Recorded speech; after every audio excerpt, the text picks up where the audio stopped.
Bonjour famille, j'espère que vous allez bien. Bienvenue sur la chaîne Channel A. Je suis ici pour vous informer, pour vous faire vibrer et pour réagir à tous les buzz, toutes les informations et toutes les actualités qui circulent sur la Donc toile. ici, j'appelle les Mettez-vous à sorciers. Celui qui n'est l'aise, pas sorcier quitte voici ma les page. nouvelles du jour. Donc, j'étais en train de dire que je vous explique. Ça, c'est pour les sorciers. Le message que j'ai laissé, je vous l'explique en audio. Donc, je vous expliquais que nous présentons nos condoléances à Samuel Eto'o parce que perdre un parent, c'est pas facile. Perdre même une personne que vous avez connue, parce que je vois nombreux parmi vous qui viennent dire oui, ah, tu n'as pas pleuré aux obsèques de ton père parce que tu ne le connaissais même pas. Bon, les gens connaissent nos vies plus que nous. Mais j'étais dans la cour au moment de la prise de parole avec d'autres enfants, ces autres enfants, et je n'ai vu personne, aucun parmi ces enfants, du début de l'annonce de sa mort jusqu'à l'enterrement couler une larme. Donc je me suis dit, certainement, notre père nous avait transmis un truc qui fait que, surtout qu'il est mort dans un contexte particulier, un contexte politique, non. Il est mort dans un contexte particulier politique. Tout le monde avait cette idée-là de l'enterrer sans montrer un signe un signe que cette humiliation nous avait fait mal. Donc, je n'étais pas la seule dans cette posture. Moi, j'ai regardé tous ces enfants, personne n'a coulé une larme. Donc, ne venez pas faire des polémiques inutiles. Moi, je vous dis, le simple fait d'habiter avec quelqu'un pendant une semaine dans la même maison, si on vous dit que cette personne est décédée, en tant qu'être humain, ça va vous faire mal. S'il y a des gens qui n'avaient jamais vu le professeur de près, mais à la cathédrale pleurer à chaudes larmes, parce qu'ils ont connu l'homme à la télé, ses chansons et tout ça. Donc les émotions, ça n'a rien à voir avec le fait de connaître quelqu'un. Quand Michael Jackson est mort, il y a des milliers de fans à travers le monde qui s'évanouissaient, qui pleuraient. Ça n'avait rien à voir avec le fait que les fans là l'avaient connu ou avaient habité avec lui. Donc vous ne savez pas réfléchir. C'est la sorcellerie qui nous dérange.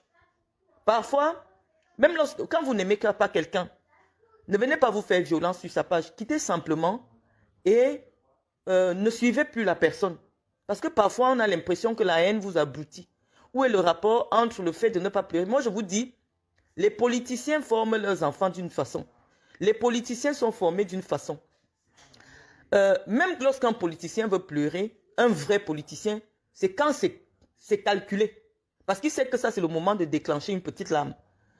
Et si je dis que je dis dans mon message que Samuel Eto'o n'est pas un sorcier. Vous savez, pour gouverner les Camerounais, il faut être sorcier. C'est ça que vous devez d'abord connaître. Pour espérer un jour être à la tête de l'État du Cameroun, un pays de sorciers, tu dois toi-même d'abord être un sorcier.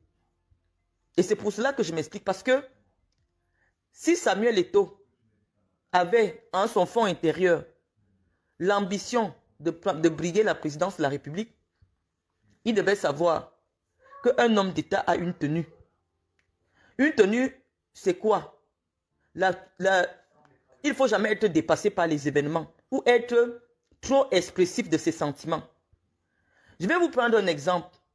Lorsque le Cameroun se qualifie à la CAN au second tour, Samuel a éclaté en sanglots dans les bras de Christopher Wu, qui peut avoir l'âge de son enfant. Il est dans les 20 ans. Pour dire que Samuel, c'est quelqu'un qui est émotif, c'est quelqu'un qui est sentimental, qui s'implique sentimentalement. Ça ne veut pas dire qu'il est faible, c'est que c'est quelqu'un qui est émotif. Or, l'émotion, lorsqu'on veut être un chef d'État, envoyer les enfants des gens à la guerre au nozo, tu sais bien que les enfants, si, ils partent 30, mais on va tuer même 20. Mais tu les envoies quand même. Ça veut dire que ton cœur, là, c'est le caillou. Tu vois les petits enfants de 17 ans qu'on recrute au billes, on les envoie. Toi-même, tu sais qu'à 17 ans, là, ils ne peuvent pas encore avoir la capacité de mener une guerre. Donc, s'ils sont 100, il y a au moins 90 qu'on va tuer. Mais tu les envoies quand même. Quand ils partent, tu sais qu'ils partent mourir. C'est-à-dire qu'un homme d'État est au-dessus de ses sentiments. Et ce n'est pas un métier qui est fait pour tout le monde. C'est vous, les soutiens de Samuel, qui êtes venus attaquer les politiciens. Nous, on est des politiciens. Chacun connaît son couloir sur les réseaux sociaux. C'est vous qui mettez Samuel dans des problèmes. inutile avec des gens qu'il ne devrait pas. J'ai dit à tous les sorciers, parce que je sais que j'ai une certaine influence sur les sorciers. J'ai dit aux sorciers que laissons Samuel. C'est moi qui vous parle, non? Laissons Samuel tranquille. Si on peut l'aider à développer le football, parce que nous tous là, on a des idées, nous tous, nous sommes des présidents de FECAFOOT. Chacun de nous peut être président. Mais c'est lui que Dieu, son Dieu a choisi pour être président à la FECAFOOT. Donc, si on ne peut pas l'aider, laissons-le tranquille. Parce que il nous a montré qu'il lit nos commentaires, il suit nos directs. Parce que je suis convaincu que, et je l'ai déjà dit plusieurs fois à Samuel, il ne faut plus qu'il regarde les réseaux sociaux. Lorsque quelqu'un est dirigeant, c'est pour ça que Paul Biya est resté au Cameroun pendant 41 ans au pouvoir. Paul Biya ne regarde pas ce qui se fait sur Facebook. Il ne regarde pas, parce que s'il regardait Facebook, c'est que lui-même il a déjà démissionné. Mais ça ne veut pas dire qu'il se coupe des Camerounais. Simplement que il ne faut pas qu'il mette trop les organes, comme on dit au quartier, dans ce que les gens disent et pensent. Parce que malheureusement, c'est quelqu'un qui a grandi en se nourrissant de l'amour des Camerounais. Et donc, il ne comprend pas qu'aujourd'hui, il y a une frange des Camerounais qui se lève pour dire que nous, on veut la tête de Samuel Eto'o. Mais il faut qu'il sache que ce sont ses fans qui l'ont amené dans notre domaine. Et dans notre domaine, nous, on mange les gens. Dans notre domaine, c'est que si on voit que tu veux déjà venir attaquer notre domaine, on finit avec toi. Et on s'en fout. Parce que dans la sorcellerie, les gens mangent les gens et ils s'en foutent. Et quand je parle comme ça, c'est pourquoi les gens du MRC commencent à voir que lorsque eux, ils attiraient Samuel, c'est parce qu'ils voulaient Samuel comme un atout. Samuel les a d'abord déposés en 2018. Et ils sont convaincus qu'il y a une partie de jeunes, parce que Samuel influence beaucoup de jeunes. Il y a une partie de jeunes qui ont suivi Samuel dans le vote à Paul Biya. Et donc, ils n'ont jamais pardonné ça. Donc, si Samuel n'avait pas voulu que les gens qui se battent pour le pouvoir politique le prennent pour adversaire, il ne fallait jamais qu'il se prononce sur la candidature de l'élection présidentielle de 2018. Parce que le football est apolitique. Le football appartient à tous les bords politiques. C'est le football qui fait que quelqu'un du MRC s'assoit à côté de quelqu'un du RDPC et quand le Cameroun marque, les deux s'embrassent. Mais dès qu'ils sortent de là, ils recommencent la guerre. Donc quand tu appartiens à un domaine qui est apolitique, publiquement, tu dois être apolitique. Donc ne venez pas seulement accuser les sorciers. Le sorcier, lui, il est formé pour comprendre la sorcellerie. Et la sorcellerie, c'est quoi? Dans un régime ou dans un pays, pour prendre le pouvoir, toutes les armes sont utilisées. Et pour protéger le pouvoir, toutes les armes sont protégées. Donc chacun doit respecter son couloir. Il faut que Samuel laisse l'ambiguïté. La carrière d'un homme politique, ça se forge. Il peut devenir un homme politique s'il le veut, s'il a l'ambition. Mais lorsque quelqu'un a même une ambition politique, on laisse d'abord qu'il grimpe un peu dans les hauts grades. Et lorsqu'il est indépendant de ses mentors, il peut sortir la tête. Parce qu'en politique, si vous sortez précocement votre tête, on coupe. Lorsque vous sortez, c'est-à-dire que ceux qui vous ont aidé à arriver au niveau 2, au niveau 1, constatent que, hey, on dit déjà trop dehors que vous voulez arriver au niveau 20. Ils ne vont pas vous laisser arriver au niveau 5. Ils vont finir avec vous. C'est ça la politique. Un homme politique ne nourrit jamais son adversaire. C'est ça que vous devez comprendre. Donc, je suis en train de vous dire que Samuel a le droit d'être dans le football. Nous devons l'aider. Ceux qui ont les idées, ceux qui ont des perspectives. Mais nous autres, je parle de moi, sur cette page, nous sommes venus l'attaquer. Pourquoi? Parce que, personnellement, je vous dis, je connais personnellement Samuel Eto'o.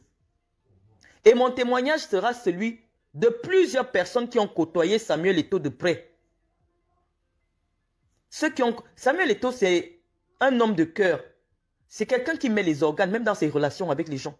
Mais il a un défaut, que ceux qui le côtoient aussi de près devraient lui dire sincèrement. Parce que ce que je dis ici, si on interroge Jean-Bruno Tagne, Jean-Bruno Tagne, lui, il a exprimé sa frustration dans son livre. Et plusieurs autres personnes, toutes les personnes qui côtoient Samuel, les seuls qui restent avec Samuel pendant longtemps, ce sont les Nchinda, c'est-à-dire les gens qui ont besoin de l'argent de Samuel pour vivre. Mais si quelqu'un n'a pas besoin de l'argent de Samuel pour vivre, il ne peut pas rester avec Samuel. Parce que c'est un humain. Et en tant qu'humain, il a des défauts. En tant qu'humain, il a des qualités et il a des défauts. Et le premier défaut de Samuel Eto'o, c'est qu'il aime écouter les on-dit. Dès qu'on lui dit seulement que, est-ce que tu sais que Marlène là, elle a dit ceci. Samuel Eto'o est capable de vous rencontrer. Même au boulevard du 20 mai, il vous donne un coup de tête. Un homme qui va avoir une très longue carrière, surtout publique, ne doit pas réagir avec les émotions. Je vous ai cité les exemples. Le président de la Fédération camerounaise de football va à la Coupe du Monde. On revient de là avec un piètre score d'abord qui énerve tous les Camerounais. Mais qu'est-ce qui a retenu l'attention des médias du monde entier? C'est la bagarre de Samuel Eto'o. Vous avez déjà vu un président ou quelqu'un qui ambitionne d'être président, qui se fâche, se déshabille et bagarre? Non. Parce que, regardez un jeune comme Macron, les gens jettent même l'œuf sur lui. Il est comme si ce n'est pas à lui qu'on a jeté l'œuf, il est su seulement. Le flegme d'un politicien est d'anthologie. Lorsque quelqu'un veut être un politicien, le flegme, il doit d'abord... Le flegme veut dire que on ne sait pas ce qui le rend heureux, on ne sait pas ce qui l'énerve. Même si au fond de toi, il y a des choses qui t'énervent, mais on te forme à ne jamais montrer ce qui t'énerve. On te forme à ne jamais montrer ce qui te plaît. Parce qu'à travers ce qui te plaît, les gens, tes adversaires, peuvent t'atteindre. Et à travers ce qui t'énerve, tes adversaires peuvent t'atteindre. Donc on ne doit jamais savoir exactement ce qui te plaît ou ce qui t'énerve. Je vous parle comme ça en des termes simples. Je sais que nombreux parmi vous n'ont même pas de culture politique. Je vous dis que lorsque vous êtes un homme public, vous êtes quelqu'un de connu et vous voulez être imbattable. Vos adversaires ne doivent jamais connaître vos points faibles. C'est pour ça que personne ne me tape dans le clash. Parce que je n'ai jamais laissé transparaître ma faiblesse. On ne sait pas ce qui me plaît. On ne sait pas qui je fréquente. On ne sait pas qui est mon show. On ne sait pas. Non. C'est comme ça la vie d'un politicien. Même à petite échelle. Même à petite échelle. Personne ne doit savoir que quand on touche là-bas, c'est fini. Et c'est pour ça que je m'amuse avec vous depuis un certain temps. Quand quelqu'un vient m'attaquer, je vous dis, attendez, vous allez voir comment je vais faire. Dès que je mets, pim, la personne tombe et disparaît, ne vient plus sur moi. Parce que je connais, j'ai déjà eu le temps d'étudier ma cible. Et je sais que si je touche là, c'est fini. Donc, je m'amuse avec vous depuis un certain temps pour vous montrer les stratégies de combat politique. Même à travers les clashs, de vous montrer les stratégies de communication et de combat politique.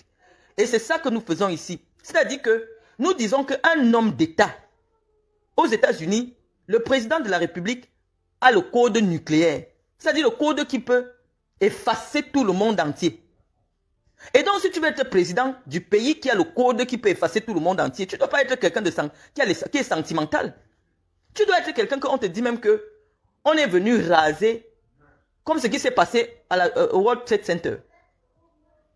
Plus de 2000 citoyens américains sont morts. Si c'était quelqu'un qui a les sentiments, il allait appuyer la bombe nucléaire.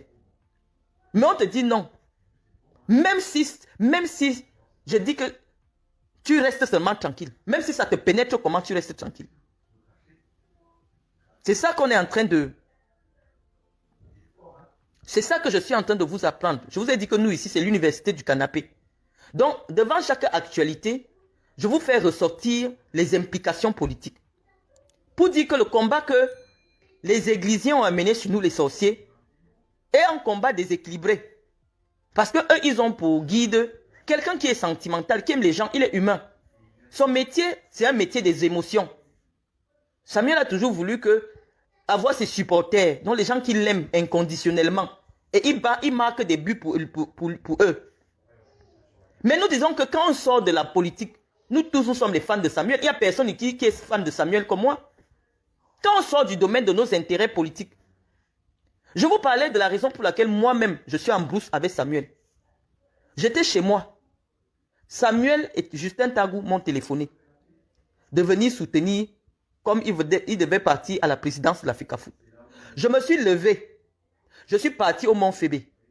J'ai aidé Samuel à accompagner les gens qui devaient voter pour lui. J'étais là. Lorsqu'il gagne même, il vient, il m'embrasse. J'étais au fond de la salle. J'ai dit que Samuel doit gagner la FECAFOOT. Moi, je n'ai pas pu. Mais je dois accompagner Samuel pour gagner. Et dès qu'on a gagné, lorsque mes enfants de Samelima, c'est-à-dire les jeunes que j'encadre, m'appellent pour me dire, Samuel est annoncé à Samelima. Envoie-nous l'argent, on prépare les maillots, on prépare l'accueil, on déplace les gens. J'ai fait tout ça. Ce sont mes enfants, c'est mes jeunes que j'encadre en vue de ma vie politique future.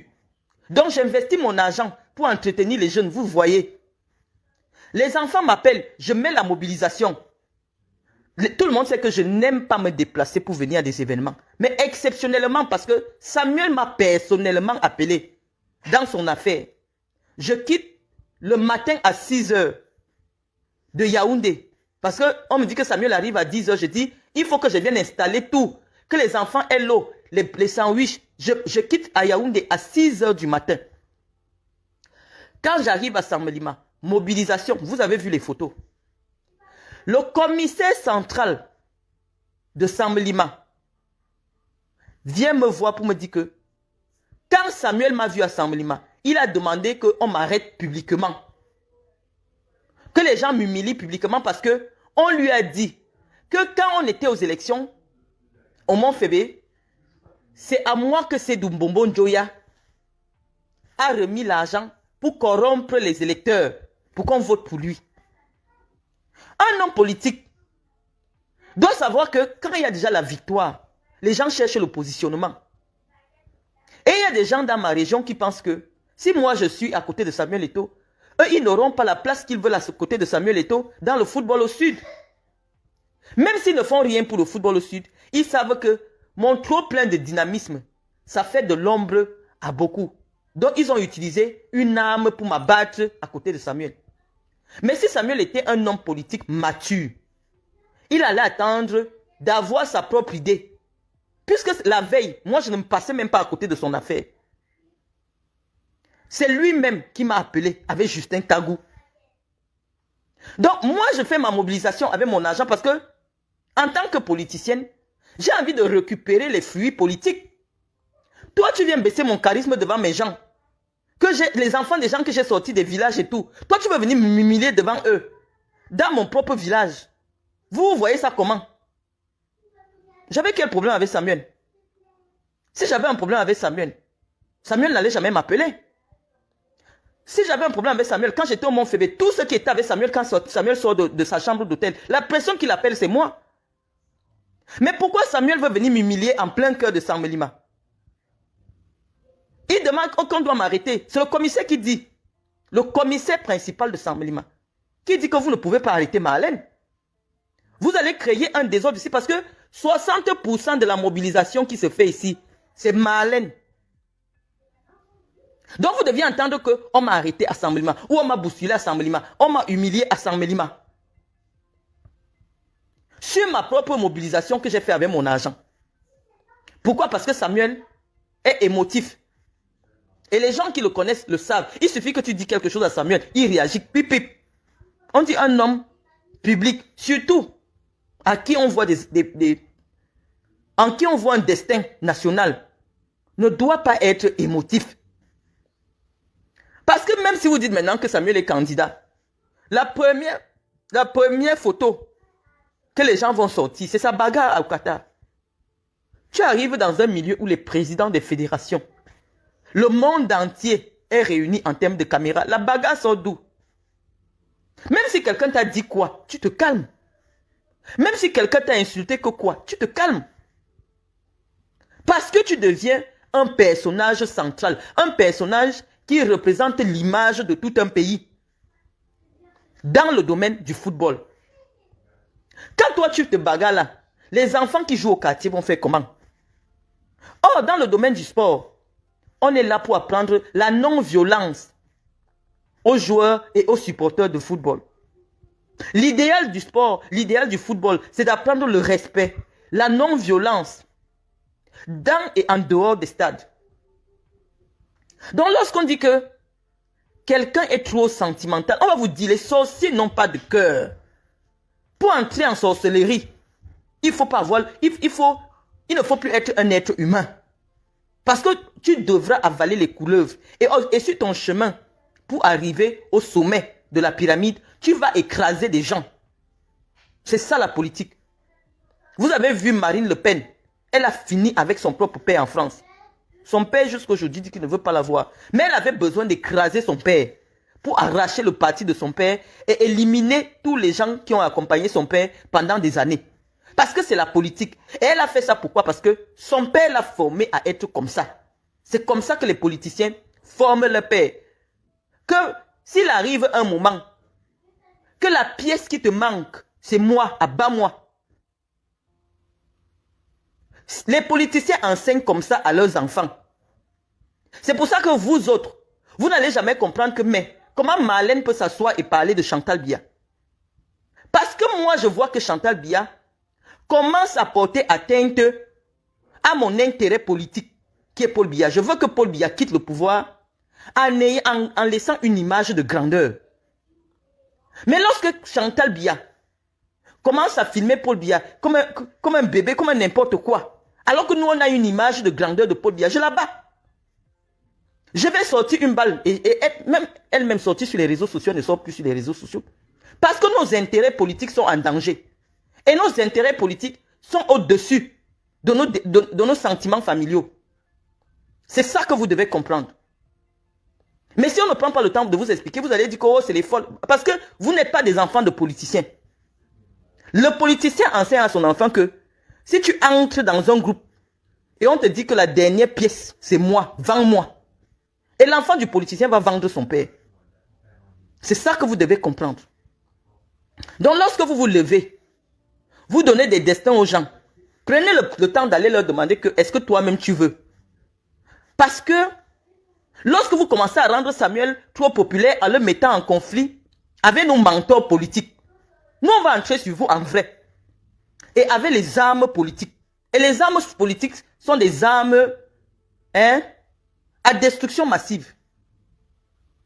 Parce que le turbo qu'on avait déjà levé là. Parce que les sorciers ont les porte-paroles. Le turbo que nous on avait déjà soulevé comme ça. Pour dire que la guerre, sinon on va voir ça en 2025. Parce que nous on n'est pas prêt à donner le pouvoir à quelqu'un qui peut pleurer à tout moment. Parce que 2025, il faut avoir le cœur pour arracher ça entre les mains de quelqu'un. Ça veut dire que si nous on dit à la personne qu'on choisit, si c'est Samuel qu'on avait choisi, que le tout si pour prendre 2025, c'est la tête de Paul Biya qu'on veut, Samuel va pleurer que oh c'est papa, oh c'est maman Chantou, vous savez, grâce à eux je suis ce que... Non, le politicien n'a pas le sentiment. Un politicien n'a pas le sentiment. Il n'y a pas que c'est papa, c'est maman, c'est grâce à eux, ils m'avaient envoyé la nourriture quand je jouais. Il n'y a pas de ça. Il n'y a pas de ça. La politique, c'est que si nous, on sait que le dernier niveau, c'est Paul Biya. C'est-à-dire que la tête de Paul Biya, il faut que tu ailles nous chercher la tête de Paul Biya. Même si tu as donné n'importe quoi. Donc, c'est pour ça que je vous dis déjà que, chers collègues sorciers, laissons Samuel. Samuel ne veut pas faire la politique. Aidons-le. Ne le critiquons même pas parce que c'est quelqu'un qui ne supporte pas le clash. Vous avez vu, il a craqué là-bas parce que, comme il lit tout, on vient lui dire, est-ce que tu sais que, oh, Marlène dit que tu veux faire le coup d'état. Oh, est-ce que tu sais que... Ça lui fait mal. Il dit que merde, les gens là sont déchaînés sur moi. C'est parce que nous on a des intérêts politiques. Et que ces soutiens sont venus nous attaquer. Sur le plan politique. Sur le plan politique, ils sont venus nous attaquer. Eux, ils restent dans le football. Le football est la politique. Quand c'est le football, nous tous sommes avec lui. Quand c'est le football, nous sommes avec lui. Et je parle seulement de Samuel comme ça. Mais je vous dis que même Maurice Kamto, c'est un homme émotif. Et c'est pour ça que, lorsque moi j'avais appris que quand on est venu arrêter Maurice Kamto pour l'envoyer en prison, on dit qu'il s'est caché sous le lit. Ce n'est pas le Congo ça. Moi j'avais eu le rapport de la police. J'ai dit qu'un homme qui fuit la prison ne peut pas être président de la République. En 2018, j'avais dit ça. 2019, j'avais dit que non. Un homme qui veut être président a le cœur pour aller faire 25 ans de prison. Quand il sait que l'intérêt supérieur de la nation est en jeu, il ne fuit pas la prison. Il ne fuit pas la prison. Vous avez vu une petite vidéo du président du Sénégal, Diomaye Faye. Il y avait les forces de l'ordre qui approchaient comme ça, il était en train de donner une interview. Il n'a pas tremblé. Les forces de l'ordre l'ont bousculé au marché. Il avait à peine 40 ans. Ça veut dire que tu sentais déjà un petit, il était frêle comme ça, mais un petit qui a le cœur d'affronter le billet. Il a le cœur. Si c'était au Cameroun, là, dès que vous voyez le billet arriver, le gars allait prendre... Mais il savait que cette image va rester pour la postérité. Il savait qu'il a un destin, il ne savait pas lequel. Parce que s'il avait fui devant la police, aujourd'hui que les gens ressortent ces vidéos-là, les gens allaient voir comment il est en train de fuir. Pour dire que c'est quelqu'un qui fuit l'adversité. C'est quelqu'un qui n'a pas le cœur. Parce qu'en politique, toute image est interprétée. Mais pourquoi les gens sortent cette image aujourd'hui? Parce qu'on a vu un enfant qui a le cœur d'affronter la police. Ce n'était même pas lui le président du parti. Mais pour ses convictions, il a dit que venez m'écraser. Je vous affronte. On l'a bousculé comme ça. Vous avez vu l'image de Sonko. Il est venu dire aux policiers que vous et moi, on va se retrouver dans la rue bientôt. Et vous allez changer quand vous allez me voir. Il est parti parler comme ça aux policiers. Si c'était quelqu'un d'autre, il a dit pardon, je veux voir mes enfants grandir, il allait fuir. Mais cette image-là, pourquoi on la montre aujourd'hui? Parce que ça montre la détermination. Et le courage de quelqu'un qui sait que j'ai un destin. Donc je vous dis que, lorsqu'on vient me dire que quelqu'un qu'on l'arrête pour l'amener en prison, il fait pipi sur lui. Je ne sais pas si les gens ont exagéré, mais les policiers ont écrit ça. Ils ont mis ça dehors, que oh, on l'a arrêté, il a fait pipi sur lui. Peut-être qu'il avait envie de faire pipi. Mais le fait de faire pipi, lorsqu'il y a une forte émotion, c'est que tu es quelqu'un de sentimental. Quelqu'un qui n'a jamais dormi en cellule. Quelqu'un qui a peur des problèmes. Un politicien n'a pas peur de la prison. Parce que quelqu'un qui a fait la politique a deux destinations. La tombe et la prison. Voilà les deux destinations d'un politicien. Donc quand quelqu'un dit qu'il veut faire la politique, il faut savoir que soit tu arrives où tu dois arriver. Et si tu ne réussis pas à arriver là où tu voulais arriver, tu as deux destinations. La tombe ou la prison. Il n'y a pas un autre destin pour un politicien. Donc quand tu fais la politique, dis-toi que la prison n'est pas loin. Et ça ne doit pas te faire peur parce que tu sais que c'est le destin que tu as choisi. Moi, je suis plus jeune, je suis une femme. Mais on vous a jamais dit que oh, Marlène, quand on l'avait arrêtée, elle pleurait que oui, vraiment, laissez mes enfants grandir, ou elle pleurait tous les jours en prison. Non. Les caméras venaient me filmer en prison quand j'organisais les événements. En prison, j'étais présidente. J'avais le cœur de rester même 10 ans en prison parce qu'ils savaient que je n'ai rien fait. J'avais déjà organisé là-bas, j'organisais les fêtes en prison, je faisais les... Non, je m'occupais du social. J'étais ministre des Affaires sociales de la prison de Kondengui. Il fallait que je m'assure, est-ce que les enfants vont à l'école, à la rentrée, tout ça. J'étais devenu ministre des Affaires sociales. Jusqu'à un jour, le régisseur, devant 5000 prisonniers, il est venu présider mon événement. Il m'a félicité devant 5000 prisonniers, comme étant une prisonnière exemplaire. Parce qu'il savait que mon destin, ma vie que moi je mène là, il n'y a pas d'autre destination. Il y a deux destinations. Quand tu es une personne publique qui a le cœur de vouloir les choses des grandes personnes, il faut savoir que tu n'es plus loin de la tombe ou tu n'es plus loin de la prison. Et si tu as peur de ces deux choses-là, tu ne peux pas faire carrière. Il faut changer. Donc vous croyez que, même quand je parle là que non, je suis venu insulter Chantal Biya parce qu'elle avait manqué de respect au président dans une vidéo à travers les réseaux sociaux. Tu crois que si je viens au Cameroun, on ne va pas m'arrêter, on va m'arrêter. Mais je sais qu'on va m'arrêter. Mais je le fais pourquoi? Parce que c'est pour mon combat politique. Et Paul Biya ne va pas intervenir. Il va dire, ok, mais tu as enfreint la loi. Tu as enfreint la loi. On n'outrage pas une personnalité. Mais je dis, en politique, lorsque la seule arme qui est à notre disposition, c'est l'outrage, on l'utilise. Parce que ça nous a permis de restituer, de calmer un peu l'ardeur sur la divulgation des images intimes du président. Nous, on était obligés d'arriver à ce point-là avec la femme-là. Ça devenait trop. Ça devenait trop.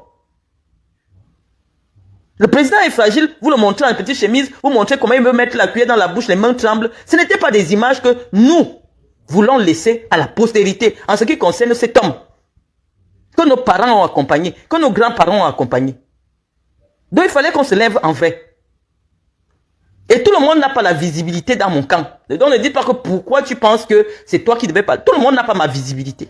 J'ai vu, ils ont sorti une liste là des influenceurs qui ont un impact dans la diaspora. J'ai vu ma photo. Ça veut dire qu'il y a des gens qui considèrent que quand c'est Marlène qui parle, ça a du poids.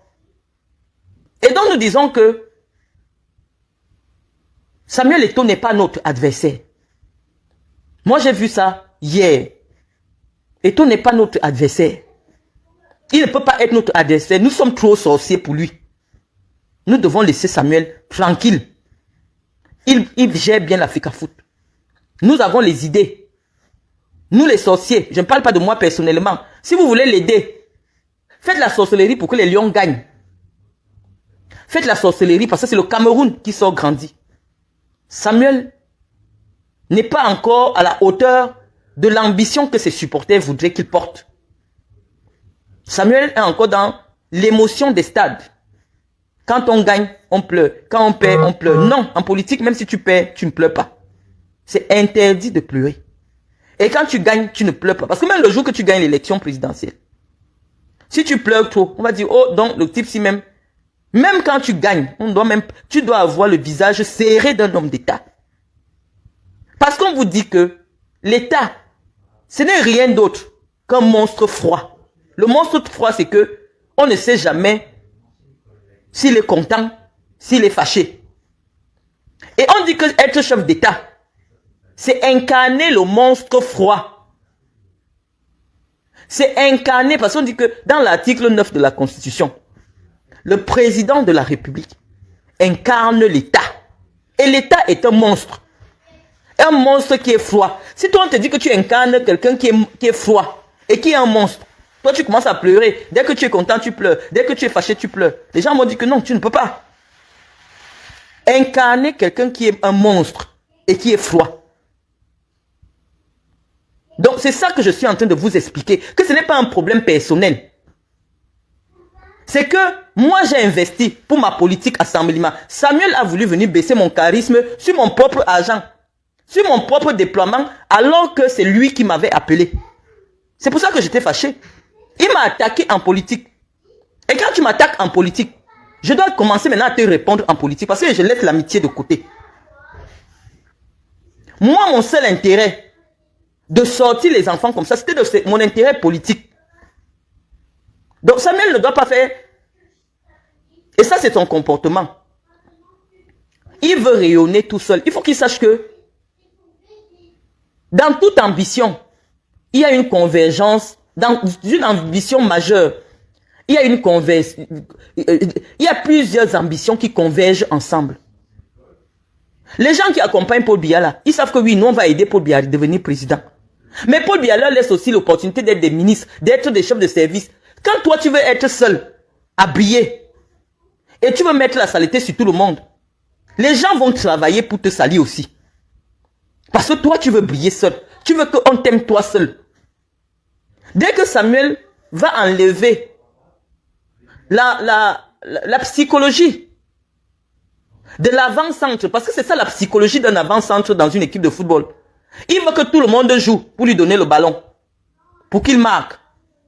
C'est ça la psychologie d'un avant-centre. Mais il faut qu'il sache que dans la vie, parfois, on peut aussi jouer pour que le défenseur brille. On doit même aider le défenseur à briller. On lui donne une passe, un genre, le gars fait aussi des petites sorties là. On l'applaudit aussi dans son poste. Tu ne dois pas faire en sorte que chaque fois que tu joues, ce n'est que toi seul qu'on doit applaudir.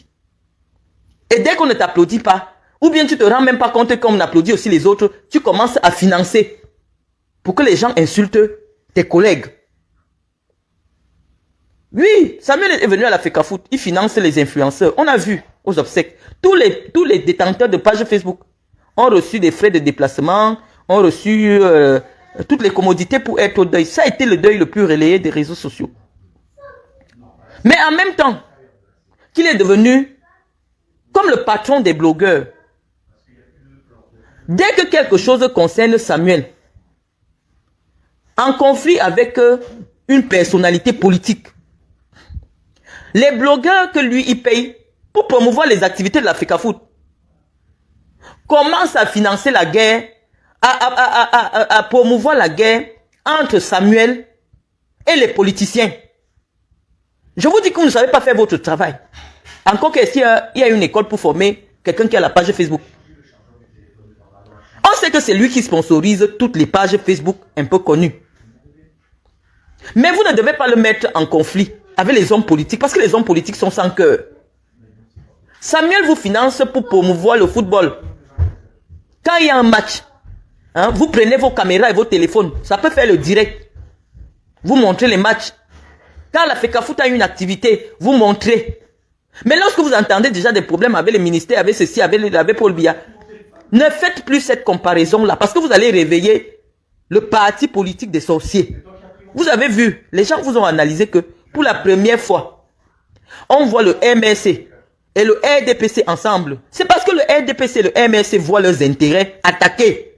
Et vous ne pouvez pas supporter les adeptes de ces deux secteurs-là. Parce que les MRCistes, c'est les sectaires.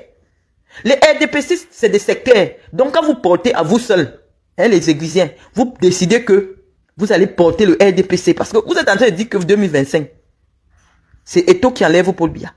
Vous êtes en train de dire que 2025, Kamto ne passe pas.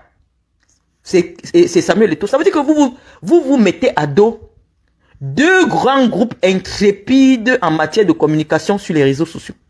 Et Samuel va craquer. Parce que lui, il ne comprend pas. Samuel va craquer. Parce que les MRCistes, les gens du MRC, sont convaincus que 2025, là, c'est pour eux. Même si ça avait les mains, ils vont seulement mettre Kamto à étudier. Donc, lorsque vous venez déjà avec vos histoires, que oh, vraiment, c'est comme ça, il est populaire. Donc, le fait que Samuel soit populaire, il est un adversaire politique de poids, s'il veut entrer en politique. Mais les politiciens vont le neutraliser. Parce qu'il y a des gens qui sont là, depuis 30 ans, qui attendent 2025. Il y a des gens au Cameroun, depuis 2018, chaque jour, ils investissent leur argent pour envoyer les gens aux élections, pour que Kamto gagne. Et vous vous levez comme ça parce que quelqu'un vous plaît, il danse bien, mal à la tête, il s'habille bien, vous dites que non, il va être président devant leur candidat. Ils vont finir avec vous. Ils vont finir, ils vont entrer dans la sorcellerie. Parce que les sorciers, entre eux, ils se connaissent. Donc maintenant, ils vont venir nous rejoindre dans la sorcellerie. On va faire la réunion. Parce que les sorciers ont le même intérêt.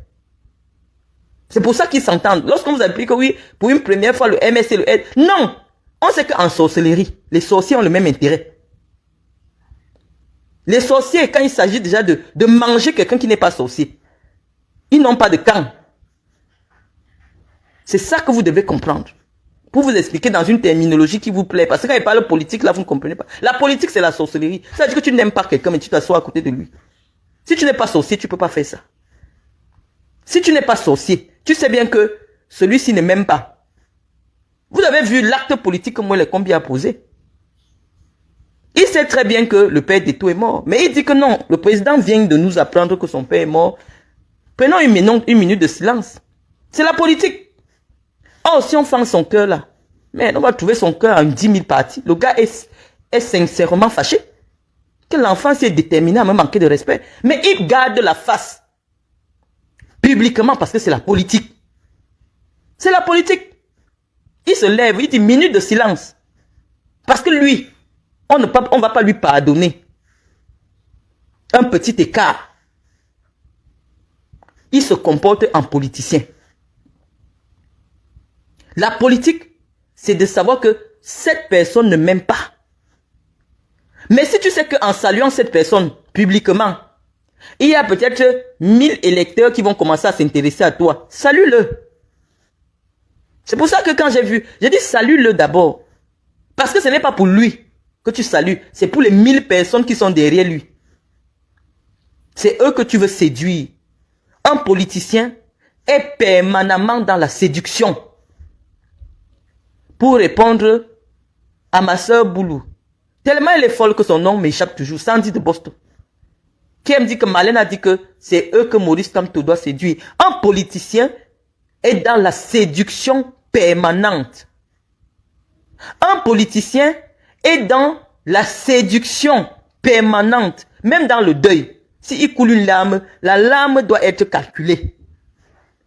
Et s'il ne coule pas une larme, c'est parce qu'il veut montrer une image de l'État, même en période de pleurs. Nous tous, on a vu ici quand Paul Biya a perdu sa femme. On a vu quand Franck Biya a perdu sa mère. Paul Biya n'a pas coulé une seule larme en public. Ça ne veut pas dire que ça ne lui faisait pas mal, le départ de sa femme. Mais il fallait que l'État était en train de perdre sa première dame.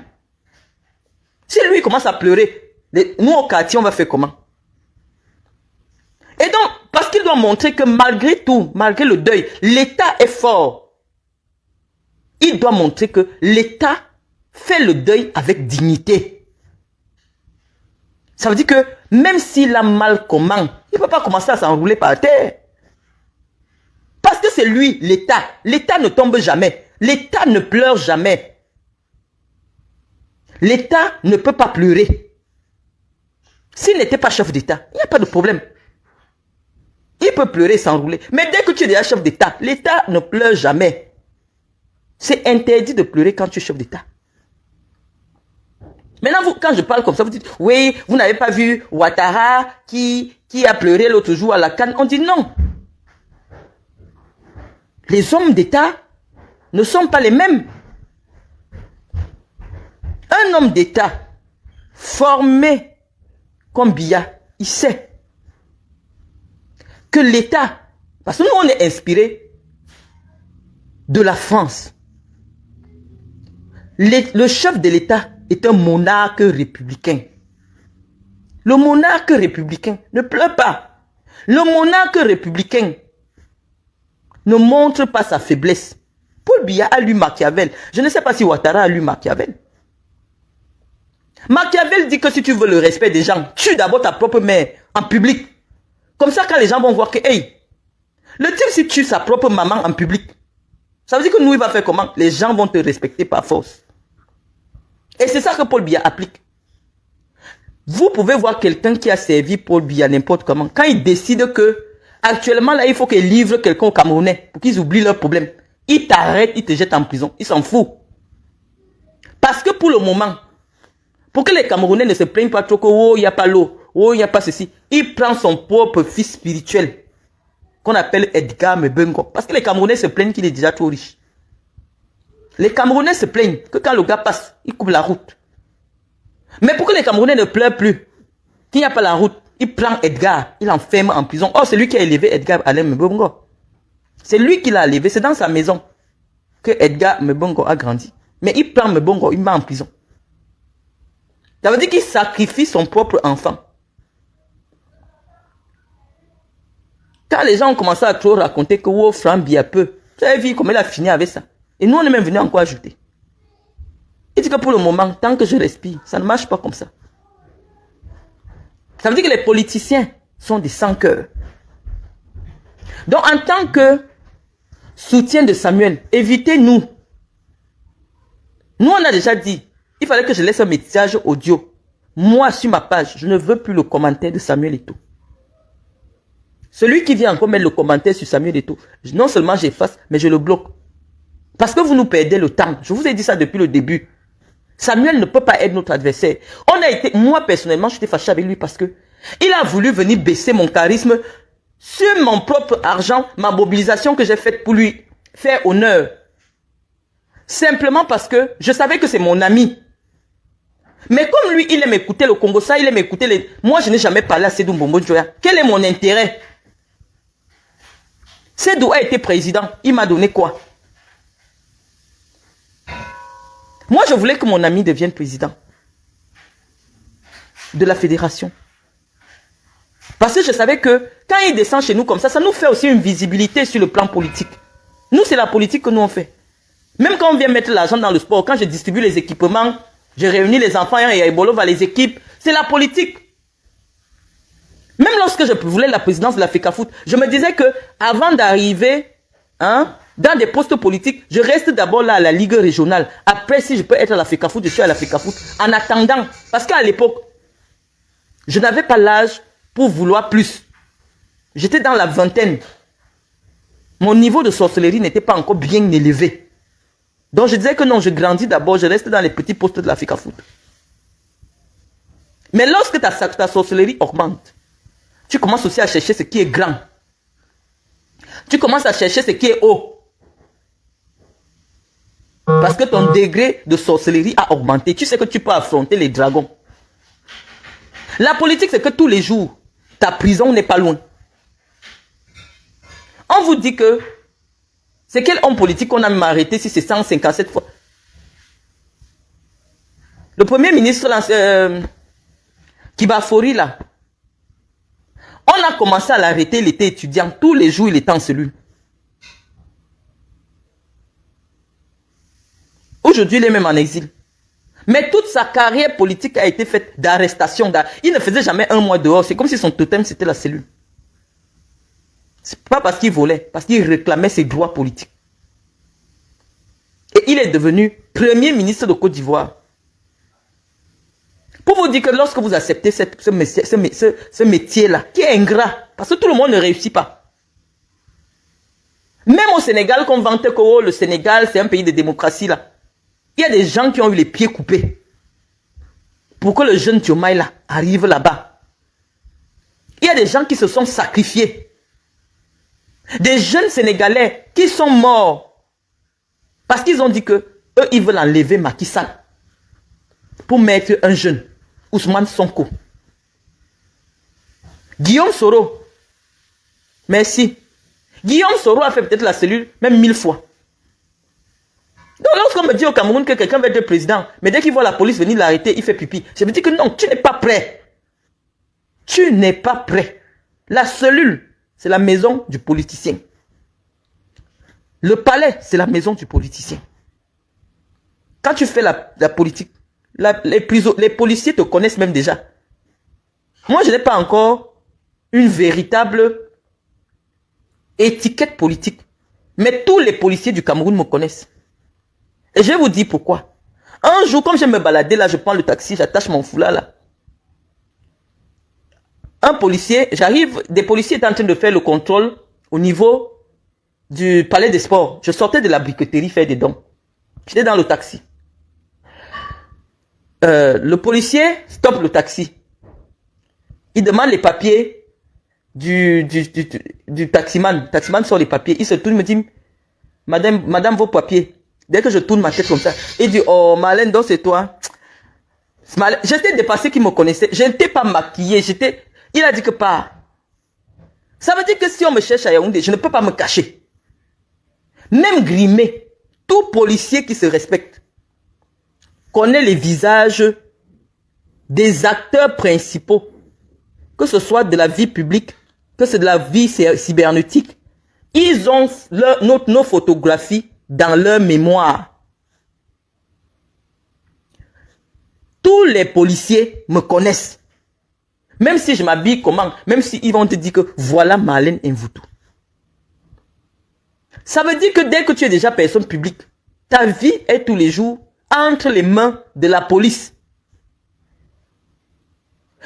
Il y a des rapports, des renseignements généraux sur tout ce que je dis sur Facebook. On fait le rapport de ça. Marlène a dit ceci dans son machin de machin. Elle pense qu'il y a les rapports. Et je vous dis, parce que je connais.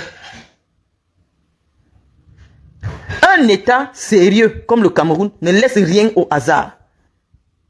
Et donc lorsque vous vous engagez dans la vie publique, vous êtes déjà la cible des services de renseignement. Que ce soit dans le bon côté ou dans le mauvais côté. C'est ça qu'un politicien doit savoir. Et c'est pour ça que jusqu'à aujourd'hui, de nombreuses personnes estiment que Cabral n'est pas prêt. Cabral fuit les problèmes. Cabral est toujours dans le consensus parce qu'il fuit les problèmes. Cabral Libye fuit les problèmes. Personne n'a jamais testé Cabral en situation d'adversité. C'est pour ça que c'est moi qui lui avais donné le nom de proposant. Si vous vous souvenez, en 2007, quand je lui ai écrit, j'ai dit, mon frère, moi j'ai fait des débats avec... J'ai mangé avec Cabral. Quand on sortait souvent de Vision 4, une fois on est sorti à Vision 4, lui et moi, on a mangé en face de... à l'intérieur de Garantie. Quand il me disait que non, je peux aider Samuel dans le cadre du football. Cabral, aujourd'hui que Samuel est dans le cadre du football, pourquoi tu ne l'aides pas? Tu disais que tu veux aider dans le cadre du football. Mais je n'ai jamais vu Cabral affronter l'adversité politique. Il est toujours dans le consensus. Lorsque quelqu'un est dans le consensus, il ne peut aller nulle part. Vous devez comprendre ça. Le pouvoir, ça s'arrache. Cabral est toujours dans l'aménagement, dans le consensus.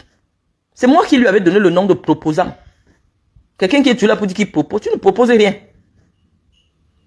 C'est pour ça que je dis que Cabral n'a pas encore montré qu'il a le cœur pour être un chef d'État. Il n'y a pas l'âge pour ça, ce n'est pas une question d'âge.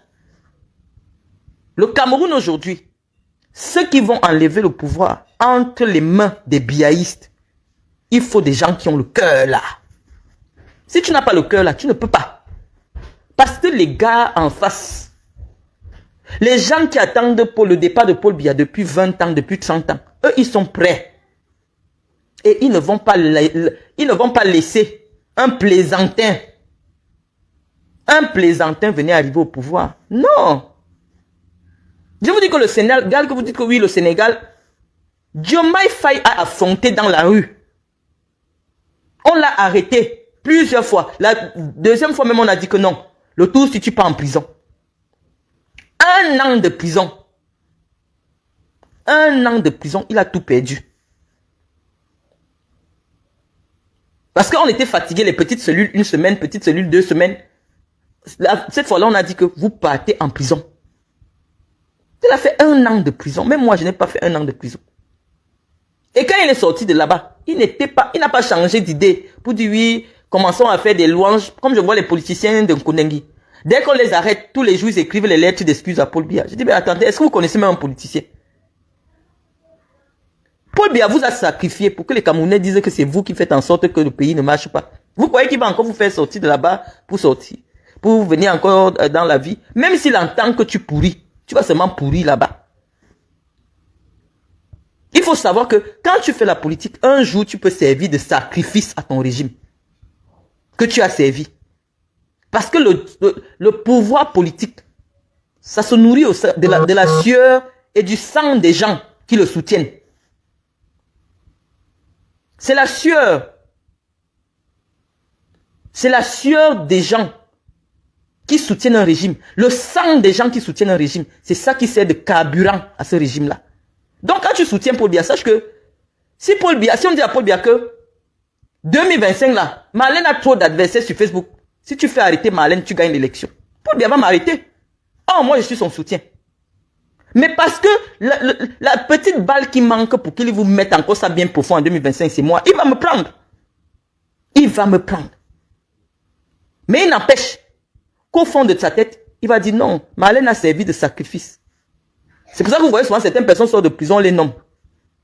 Comme les Mokouloum Vondo. Il était en prison. Dès qu'on l'a sorti de là, on l'a nommé. Parce qu'on sait qu'il a été sacrifié.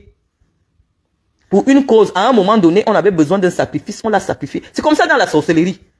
Donc je vous prends l'allégorie de la sorcellerie pour que vous compreniez que quand un sorcier part où on mange les gens, il y aura un jour où on va demander aussi, soit son enfant, soit sa femme, soit une partie de lui-même. Il faut qu'il soit chaud. On n'entre pas dans la secte quand on n'a pas le cœur. La politique, c'est la secte. C'est pour ça que vous verrez que la plupart dans les partis politiques, là, c'est les sorciers qui sont là-bas. Parce que là-bas, c'est là où on mange les gens. Si tu veux faire ta vie clean, sans problème, n'entre pas en politique. Ne t'intéresse pas à la politique, parce que la politique, c'est pour les sorciers. Parce que tout à l'heure, quand j'ai parlé, j'ai vu des gens qui sont venus écrire « Oh, voilà Ouattara qui est un sectaire, pourquoi il a pleuré ?» J'ai dit non, tu peux être dans la secte et ne pas être sorcier. Il faut faire la différence. La secte, c'est une adhésion en pleine journée comme ça. On te dit « Oh, il y a une nouvelle secte qu'on vient de créer là, ça donne 200 000 par jour. » Tu peux entrer alors que ton ventre est vide. On va t'accepter. À condition que tu respectes les conditions. Mais ça ne fait pas de toi un sorcier. Un sorcier, c'est celui qui a le ventre plein, qui est sûr d'assumer, de jour comme de nuit, si ça vient. C'est pour ça que même lorsque vous entrez en prison, il y a des grades en prison en fonction de ce que tu as fait pour être en prison. En fonction de ce que tu as fait, il y a ton grade en prison. Un assassin. C'est-à-dire quelqu'un qui s'assoit, il réfléchit, il va aller tuer un être humain. C'est un patron en prison. Parce qu'on sait que lui là, il a le cœur là. Il a le cœur là. Parce que tu peux taper quelqu'un, il tombe, il meurt. On sait que oui, c'est un meurtre. Tu es meurtrier. Tu as tué quelqu'un, mais toi tu es meurtrier. Ça veut dire que tu as tué quelqu'un par accident. Mais celui qui s'est assis, qui a cherché les moyens, qui a réuni les moyens pour aller enlever la vie à un être humain, lui c'est un assassin. Et on sait que lui là, il n'a plus le cœur d'un homme. Parce que quand quelqu'un a le cœur d'un être humain, il ne se lève pas pour aller tuer un autre être humain. Parce que même le sang-froid, c'est-à-dire que le sang-froid qu'il te faut pour ôter la vie à quelqu'un, il faut être surhumain. Quand les gens viennent dire que pleurer c'est une émotion naturelle. Ça ne veut pas dire que je ne pleure pas, non. Mais je suis formé à pleurer dans ma chambre, même quand c'est chaud sur moi. Pourquoi est-ce que quand vous m'avez humilié sur les réseaux sociaux, là, je n'ai pas pleuré? Mais je n'ai jamais pleuré en public. J'ai fait des interviews. On est venu m'interviewer dans mon bureau. Vous m'avez vu pleurer. Vous croyez que c'était pas la honte? C'était la honte bien même. Mais je n'ai pas coulé une seule larme en public. Parce que tu ne dois jamais montrer ta faiblesse à tes adversaires. Et moi j'ai pleuré, pourquoi? Parce que je dis que Seigneur, comment j'ai raison? J'ai donné mon argent à quelqu'un. J'ai été en paix avec cette personne. Cette personne m'organise l'humiliation. Pour quelle raison? Je me suis adressé à mon Seigneur. Et la foi est intime. Quand tu pries ton Dieu, on te dit, va te cacher dans ta chambre. C'est écrit dans la Bible. Une vraie prière se fait dans un lieu seul. Dans l'intimité. Et les pleurs, c'est une prière. Quand tu pleures comme ça, c'est devant ton Créateur que tu pleures. Et ça se fait dans l'intimité. Pas en public. Quelqu'un qui pleure en public, c'est le cinéma. Quelqu'un qui peut pleurer comme ça en public, c'est le cinéma. C'est que tu veux que les gens te consolent, les gens aient pitié de toi. Les vrais pleurs, c'est quand tu es seul. Les vrais pleurs, c'est quand tu es en face de ton Dieu, tu mets les pieds à genoux. Tu lui montres que telle personne, je n'ai rien fait à cette personne. Cette personne s'est levée contre moi. Tu pleures devant ton Dieu. Et tu dois être seul. Donc les gens qui pleurent là, en public là, pour moi c'est la comédie. C'est la comédie. Les vrais pleurs ne sortent pas au téléphone. Tu fais le direct pour pleurer. Ce n'est pas les pleurs, c'est la comédie. Tu veux la compassion des gens. C'est pour ça que vous ne m'avez jamais vu partager les pleurs de quelqu'un qui pleure sur Facebook. Tu pleures sur Facebook. Comment? Comment quand tu as mal, tu penses quand même comment tu branches le direct, tu règles le filtre, tu viens pleurer. Non, ce ne sont pas des pleurs. C'est la comédie. Les vrais pleurs là, c'est quand tu es seul. Tu confirmes le code des pleurs. Et c'est bien de pleurer. Tu finis de pleurer là, tu laves ton visage. Quand tu sors, tu es le lion. Parce que la vie, malheureusement, est faite de pleurs. Chacun a son tour. Il pleut sur tous les toits. Personne ne peut se réjouir du malheur de quelqu'un. Donc ne venez pas penser que nous, on n'est pas des êtres humains. Non, sauf que nous, on connaît que dans la foi chrétienne, Dieu demande que ce soit devant sa face que tu pleures. On ne pleure pas devant la face des hommes. Tu fais comment pour pleurer devant la face des hommes? Ils vont utiliser ça comme arme contre toi-même. C'est une vidéo qui va rester. Les gens vont publier ça les années. Tu ne pleures pas. Tu assumes avec dignité. Parce que lorsque tu entres dans la sorcellerie, la première chose qu'on t'apprend, c'est que la mort existe. On dit que quand tu es né, tu es déjà très vieux pour mourir. Parce qu'il y a des bébés qui naissent morts même. La mort ne doit pas t'ébranler. Parce qu'elle fait partie de la vie. Chaque jour que tu vois ton père, prépare ses obsèques. Ne fais pas comme si ce n'est pas quelqu'un qui ne va pas mourir. Parce que quand toi tu nais, il est déjà plus vieux que toi. Donc tous les jours, prépare son départ. Tous les jours, prépare son départ. C'est pour ça que tu deviens indépendant. Quand tu nais, tu as besoin qu'il te porte. Un moment, tu t'assois déjà seul. Un moment, tu marches seul. Un moment, tu cours seul. La vie t'apprend tous les jours à être indépendant de ton père. Jusqu'à ce que tu aies l'âge d'aller travailler. Tu commences à vivre seul. Tu as ta maison seule. Quand tu commences à avoir ta propre maison seule, Ça veut dire que Dieu t'a déjà séparé de tes parents. Dieu vous a déjà séparés. Et donc tous les jours maintenant, tu dois dire au revoir à ton père. Tu dois dire au revoir à ton père. Et le dire au revoir à tes parents, c'est quoi? Tous les jours, tu fais quelque chose pour qu'ils soient fiers de toi.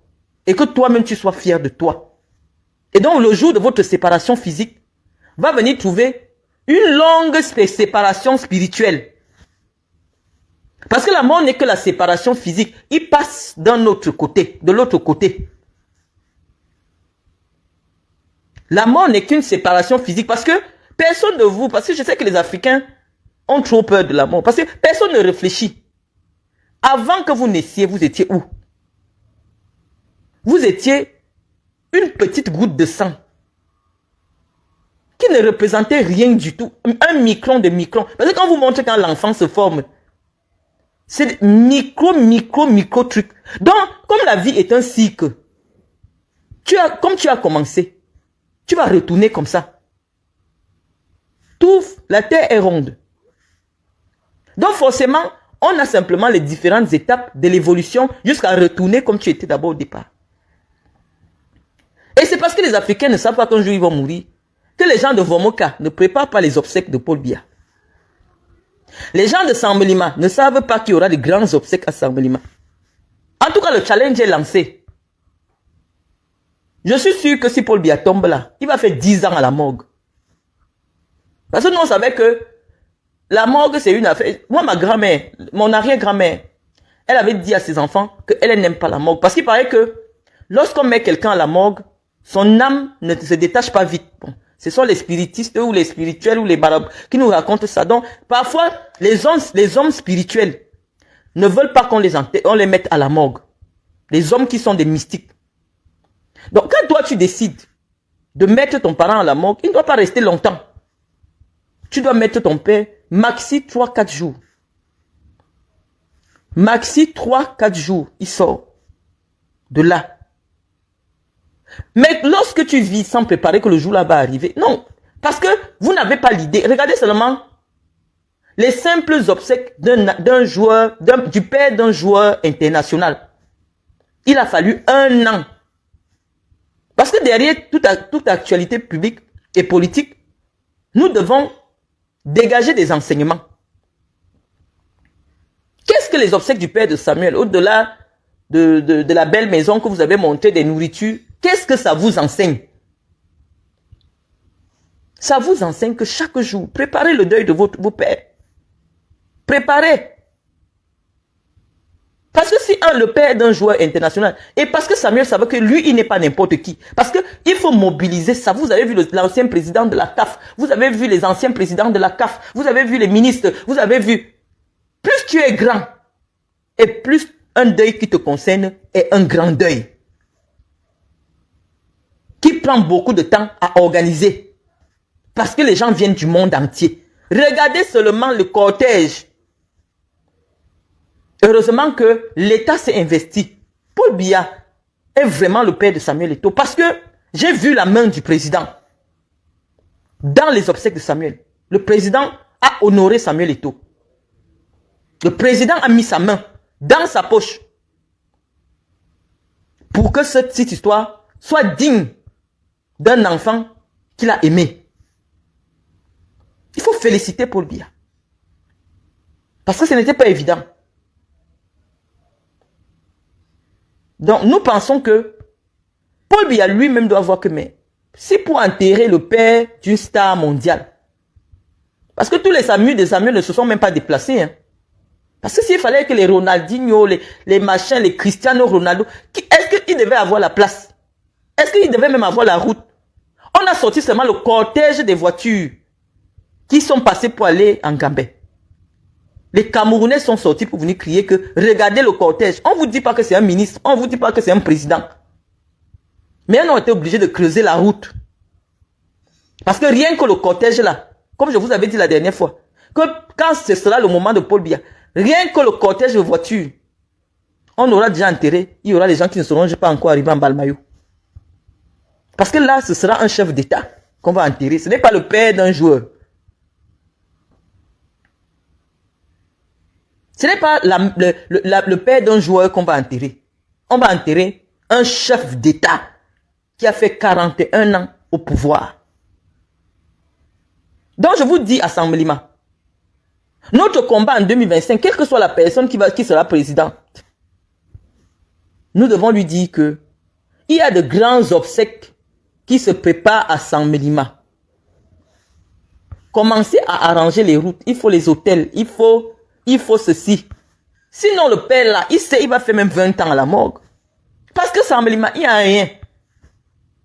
On vous dit qu'une affaire que les Emmanuel Macron vont se déplacer. Parce que quand un président se déplace, il y a au moins 100 personnes derrière lui. Donc, s'il y a 10 présidents, c'est au moins 10 délégations. Vous allez les loger où? Vous allez passer où? Il n'y a même pas la route.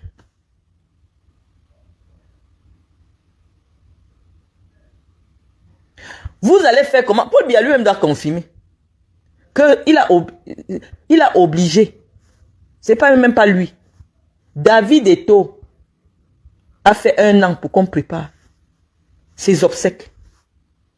Lui qui est président, il va faire 10 ans. 10 ans à la morgue. Est-ce que les Camerounais auront la pression? 10 ans. Le temps qu'on arrange la route, le temps qu'on arrange bien, on met un peu les hôtels, on arrange un peu Assemblement pour que les gens n'aient pas honte quand ils vont venir à Assemblement. Donc le ministre des Finances là, le ministre de l'économie, il faut déjà mettre dans le budget de l'État du Cameroun de 2025 qu'on commence à aménager la ville de Assemblement.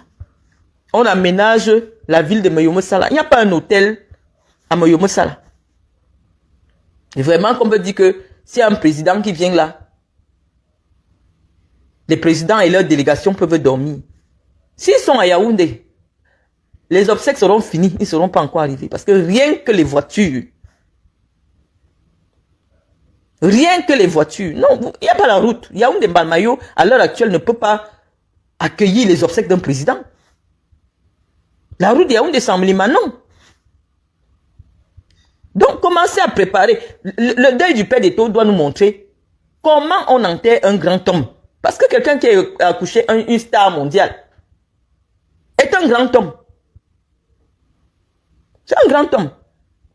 Imaginez alors Highlander. Donc, au lieu qu'on commence à faire la route de Yaoundé Bafoussam, ou Yaoundé Bafoussam, non. Prenez l'exemple sur les obsèques de la mère de Chantal Biya. Tellement il n'était pas prêt. On a été obligé d'aller l'enterrer dans la maison de son beau-fils. Chez les petits, ça ne se fait pas. On enterre ta belle-mère chez ton beau-fils. Parce qu'il n'y avait pas le temps d'aller construire au village. Dans le village, soit de son mari, soit de son village. Il n'y avait pas le temps. Pour raccourcir tout, elle est enterrée dans la maison de son beau-fils. Ce n'est pas bien. Préparez les obsèques de vos parents pendant qu'ils sont vivants. C'est pour ça que les Blancs font des assurances décès. Chaque jour, ils payent. Ils savent déjà que ce sera organisé comme ça. Quand ils tombent, c'est pour ça BP de Gauche qui dit que ça fait 3 jours. Ça fait 3 jours ici en France parce que c'est organisé. Tout Français a l'assurance obsèque.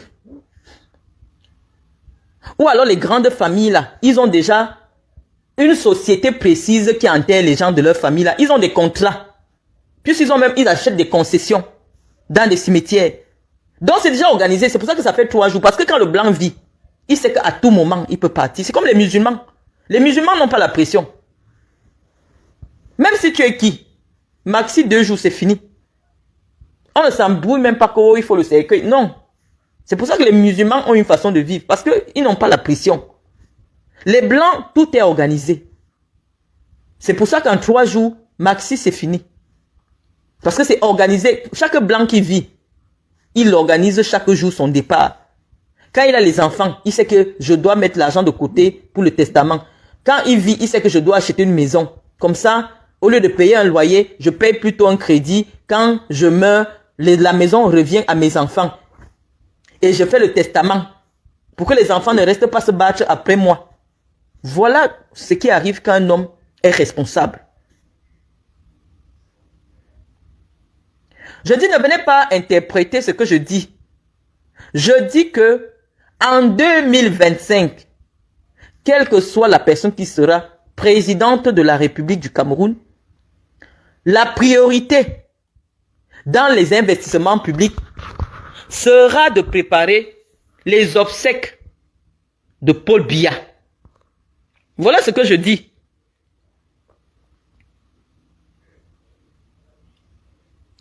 Donc je vous dis que, même pour des relations internationales, parce que je viens de voir quelqu'un qui écrit « Macron ne viendra pas », non. Je vous dis que le Cameroun est la pierre centrale en Afrique centrale. Ce qui concerne le Cameroun, ceux qui ont les intérêts en Afrique centrale s'intéressent à ce qui se passe au Cameroun. Et donc si le président du Cameroun tombe aujourd'hui, ne serait-ce les présidents par amitié ou par intérêt viendront au Cameroun. Donc vous qui commencez à discuter où Macron ne viendra pas, vous êtes sûr que Macron sera encore président quand le président Biya va mourir? Si ça se trouve, Macron ne sera même plus président. C'est le président qui sera là qui viendra. Vous avez vu au Gabon, quand le père Bongo est mort, tous les présidents, anciens présidents français étaient là. Les anciens présidents, les nouveaux présidents, tous étaient là. Donc ne venez pas dire que oui, est-ce que vous êtes sûr que telle personne sera là? Sachez seulement que des institutions seront représentées. Et ces institutions-là, il faut un lieu pour les accueillir. Il faudra des places de parking. Je vous ai dit, Amadou Ahidjo, lui, c'était un musulman. Un musulman, là où tu meurs, on t'enterre là-bas. Mais Paul Biya n'est pas un musulman. Comment vous aimez toujours tirer les débats dans des choses inutiles? Un musulman, s'il pas mourir en Chine, on l'enterre en Chine. Vous avez entendu qu'un musulman à la morgue?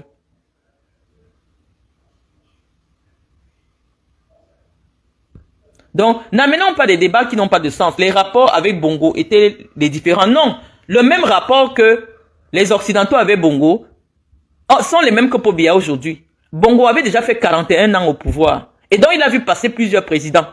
Il a financé les campagnes de plusieurs présidents.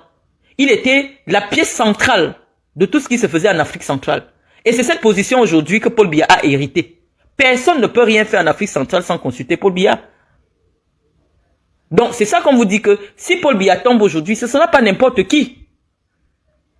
Qu'on soit de l'opposition, qu'on soit du parti au pouvoir, 2025, le projet sera de préparer les obsèques de Paul Biya. C'est qu'il va faire 10 ans à la morgue. Il va faire 10 ans à la morgue. Parce que regardez, vraiment le deuil là, c'était un grand deuil. Ça a été bien organisé. Mais il a fallu 1 an pour organiser tout ça. Combien de fois un président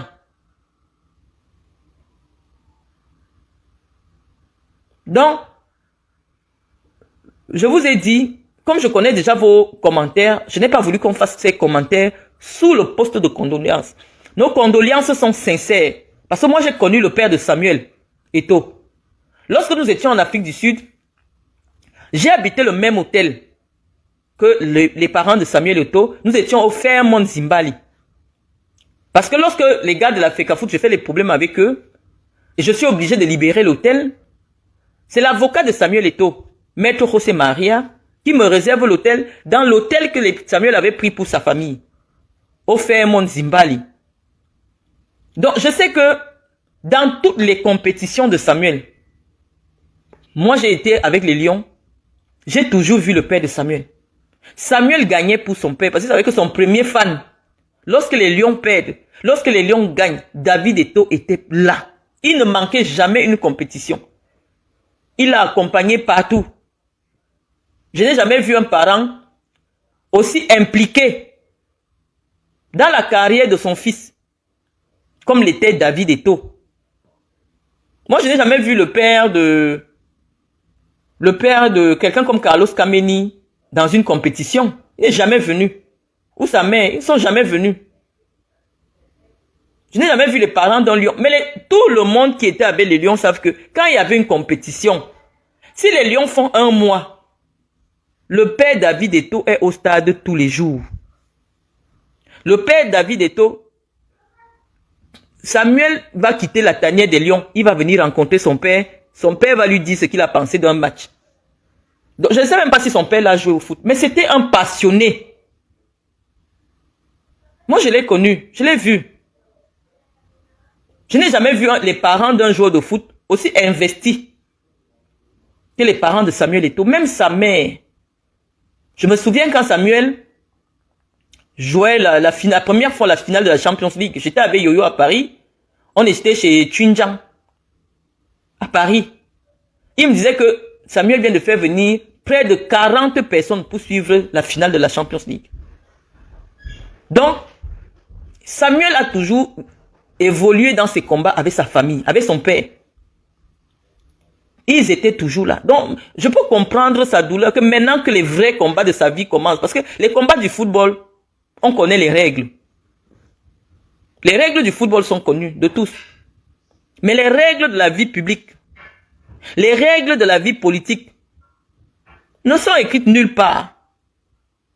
Parce que vous voyez Samuel pleurer comme ça, il pleure pourquoi? Parce qu'il se dit que non, si mon père était debout, il allait me donner le conseil que laisse les problèmes avec le vieux moi les combis. Moi les combis est partant. Ne fais pas les problèmes avec lui. C'est un vieux, il te dépasse en âge. Laisse-le. Si ça se trouve dans 2 ans, il ne sera même plus ministre.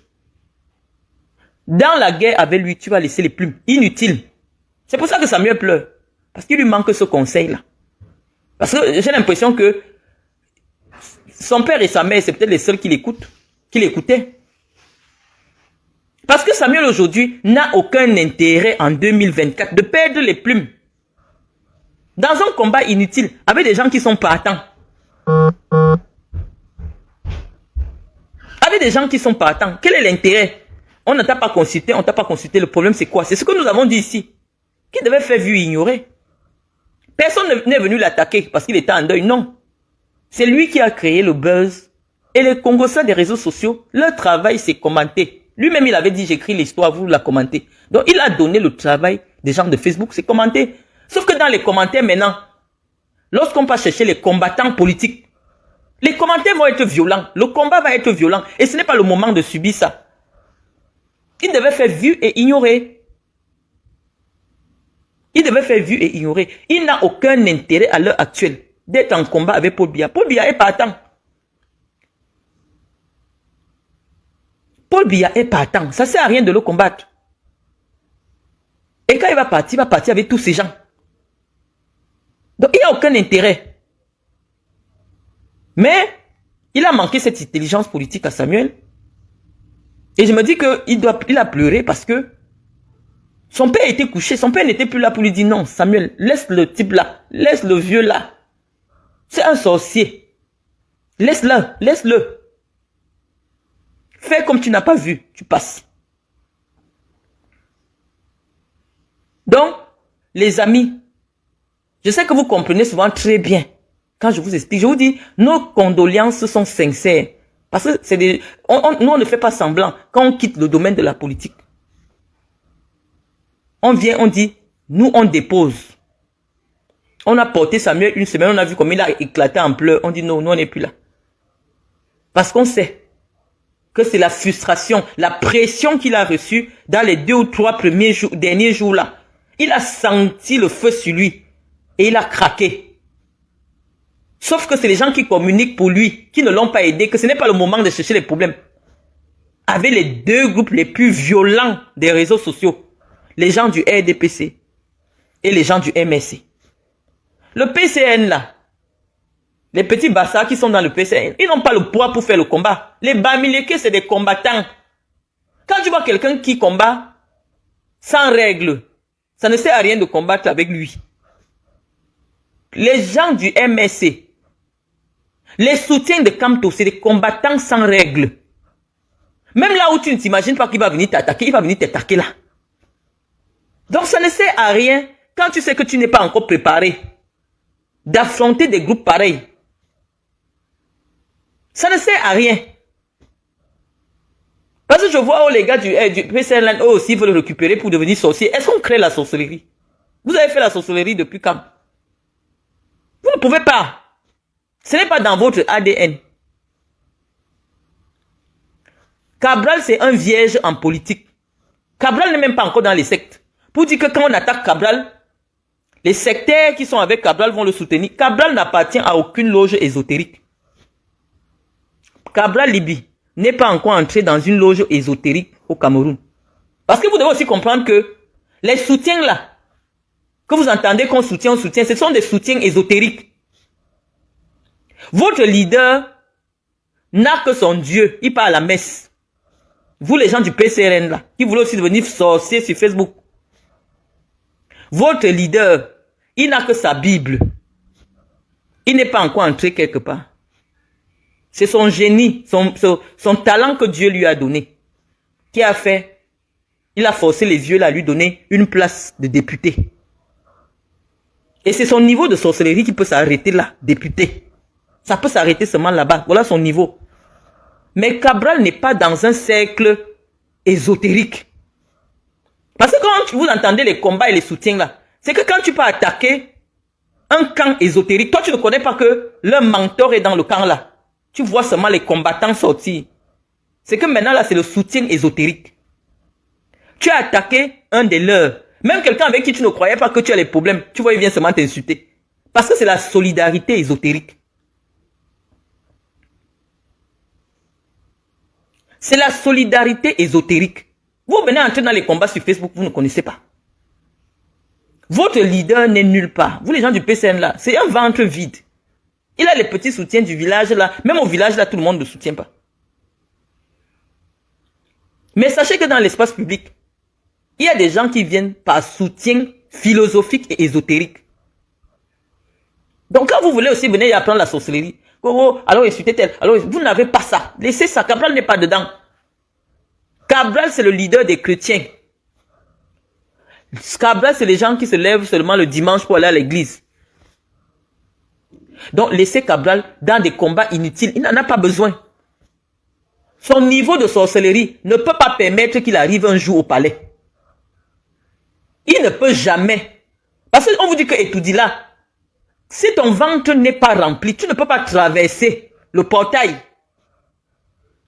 Cabral ne peut jamais entrer à étoudie. Sinon, il faut encore bien le préparer parce qu'il n'est pas préparé. Cabral n'est pas préparé. 2025 là, il ne va pas prendre tous les échelons de sorcellerie en un an. Parce que même pour qu'on te mette là-bas, tu dois être un maître. Tu dois avoir le grade de maître dans la sorcellerie. Cabral n'a même pas encore commencé le petit niveau. Vous voulez le maître pour commander des maîtres? Ce n'est pas normal. La vie publique et politique est d'abord spirituelle. Tu ne peux pas, toi-même tu n'es pas un maître, mais tu veux commander des maîtres. Ça ne se fait pas. Donc réfléchissez un peu à tout cela avant de faire des combats inutiles sur les réseaux sociaux et qui vous perdent même de vos vrais objectifs. Au Cameroun, là, pour être président, tu dois être patron dans une des sorcelleries du Cameroun. C'est ce que je vous dis ici tous les jours. Que le Cameroun, ce n'est pas le Sénégal, parce que les musulmans ne sont pas trop dans les cercles ésotériques. Comme les chrétiens. Le Cameroun est majoritairement chrétien. Le Cameroun, il n'y a que 3 régions qui sont majoritairement musulmanes. Donc là-bas, les gens ne sont pas trop sorciers. Ils ont leur truc, ah là là, ils font leur petit truc, ils sont tranquilles. Mais la sorcellerie du Nord, ça ne traverse pas la Damawa. Ça ne traverse pas. Dès que ça arrive à la Damawa, ça cale là-bas. Donc c'est ça que vous devez comprendre. Que c'est des guerres ésotériques. Si le Nord n'a pas un fleuve qui quitte de là-bas pour venir entrer dans la Sanaga, ce n'est plus facile pour que quelqu'un... Ce n'est plus facile. Il faut les accords avec les gens qui ont la Sanaga dans leur village. Il vous faut des accords. Raymond Dié, allez faire vos directs. Je ne vous appelle pas dans mes élucubrations. Je suis en train de parler avec des sorciers. Vous qui n'êtes pas sorciers, quittez ma page. Nous avons dit qu'on nous a baptisé que nous sommes des sorciers. On va maintenant faire des réunions de sorcellerie. Et on explique que quelqu'un qui n'est pas initié dans la Sanaga ne peut pas être président. La Sanaga, c'est un très long feu. Si tu n'es pas initié dans la Sanaga, tu ne peux pas être président. C'est simple. Parce que la Sanaga traverse beaucoup de villages dans le centre sud-est. Et c'est ça qui fait l'alliance spirituelle des Ekam. L'alliance spirituelle des Ekam, c'est la Sanaga. Donc si les Ekam ne te mettent pas dans la Sanaga, tu ne peux pas les commander. Les Ekam doivent accepter de te mettre dans la Sanaga. Là, tu peux les commander. Donc je vous dis que spirituellement, Cabral n'est pas prêt. C'est pour ça qu'il fuit les problèmes. En temps normal, on devait ressentir Cabral dans la rue. Personne ne sent Cabral. Quand tu es à Yaoundé, vraiment, tu ne sais pas qui est un opposant à Yaoundé qu'on appelle. Il est dans tous les dîners des ministres là. Il est dans tous les trucs. Il n'est pas opposant. Mais on dit que c'est un opposant qui peut affronter Paul Biya. Ce n'est pas... Soit tu es le dauphin spirituel et philosophique de Paul Biya, soit tu es son véritable opposant. Voilà ce qui va se passer en 2025. Les flottants là, les gens qui sont des flottants, qui croient que le pouvoir, ça tombe dans ta main là, ce n'est pas possible. Le petit Diomaye Faye a affronté le régime. Il a affronté le régime. Vous restez là, vous êtes dans les restaurants avec Grégoire Ona, vous partez dans les fêtes. Vous n'êtes pas un opposant. Vous n'êtes pas un opposant, je suis désolé. Vous êtes des sympathisants. Et les sympathisants 2025, ce n'est pas pour les sympathisants. Chacun doit avoir son camp. 2025 n'est pas pour un sympathisant. Donc c'est pour ça que je vous dis que demandez à vos leaders d'être prêts. Parce que 2025, c'est l'élection des hommes. Ce n'est pas pour les enfants. Ce n'est pas pour les gens qui pleurent, qui ont peur des problèmes. 2025 est l'élection des hommes et des femmes. Les vraies femmes. Les femmes qui ne dorment plus avec les hommes là. Les vraies femmes. Pas les hommes. Pas les omelettes. C'est ça que je vous dis. Donc on vous dit, préparez-vous, ça va être chaud. On voit un petit combat de 3 jours, les gens coulent les larmes. On n'a même pas combattu. Je vous ai appelé qu'on cesse le feu. Je ne veux plus voir quelqu'un sur ma page attaquer Samuel. Celui qui attaque Samuel sur ma page, moi, je t'enlève. J'ai déposé les armes. On ne combat pas une personne. Pourquoi nous on combat Kamto? Parce qu'il a un groupe. Même comme le groupe s'est fatigué, mais qui a quand même combattu 6 ans. Le MSC a combattu pendant 6 ans. Même comme actuellement, ils sont découragés, je ne sais pas ce qui se passe. Mais ils ont quand même combattu. Quand on veut déjà se préparer pour porter l'arme à destruction massive, les gens pleurent. Nous, on dit que nous, on n'est plus là. On n'est plus là. Parce que on a vu que c'est la blague des gens des réseaux sociaux. C'est vous qui avez mis Samuel dans les problèmes. Ce n'est pas nous. C'est vous qui êtes venu dire que, oh, président de la République, oh, ceci, cela. C'est vous. Maintenant, vous nous appelez que sorcier. Quand on dit que président de la République, même quelqu'un qui dormait, se réveille pour venir défendre. Parlez de tout, mais dès que vous dites déjà que président de la République, même les bras cassés, se lèvent pour venir au combat. Et surtout quand une prêtresse, comme moi, comme ça, je m'assois, j'appelle mes adeptes, je dis que danger en face. Tout le monde porte son âme. Parce que je suis gourou d'une petite secte. Chacun est gourou. On a mis la liste des gourous des réseaux sociaux. Moi, je suis gourou à mon niveau. Il y a aussi les gourous. Parce que moi, tout le monde qui me suit sur ma page, c'est des politiciens, c'est pas des gens qui aiment le Congo ça. Et c'est des acteurs de la vie publique du Cameroun. Donc quand moi je me lève déjà pour dire qu'il y a combat, tous les guerriers prennent l'arme, tous les guerriers se lèvent. Parce qu'on dit que Marlène a dit qu'il y a le combat. On dit que la cible c'est qui? Samuel Eto'o. Tous les combattants sont debout, les sorciers sont debout. Les sorciers se lèvent, on dit que au président de la République, voilà la fille du Sud, elle sait que dès que je parle ici, elle sait que c'est fini. Elle doit sortir l'arme. Même les femmes combattent dans ma guerre. Même les femmes sont des sorcières. Là, voilà. La fille du Sud. Elle sait que si c'est moi qui parle là, que il y a une cible en vue. Tous les combattants vont sortir. Tous les combattants. Parce que c'est moi qui indique la cible. Donc, nous, on a dit, je suis le porte-parole des sorciers. De ma page. Parce que moi, je suis la sorcellerie du Sud. Je suis la porte-parole des sorciers de la région du Sud. Les sorciers de la région du Sud ont dit que eux, ils déposent les armes. Ils ne veulent plus attaquer Samuel Eto'o. Et donc, en tant que patronne des sorciers de la région du Sud, nous, on dit que Samuel n'est plus notre cible. Samuel n'est plus notre cible, chers sorciers. Déposons-le, encourageons-le, aidons-le, soutenons-le. Ceux qui sont vampires, quand le lion joue, allez affaiblir les joueurs des autres équipes. Voilà mon mot d'ordre d'aujourd'hui. Aidons Samuel à gagner une CAN, si c'est possible. Aidons Samuel à réveiller le football camerounais.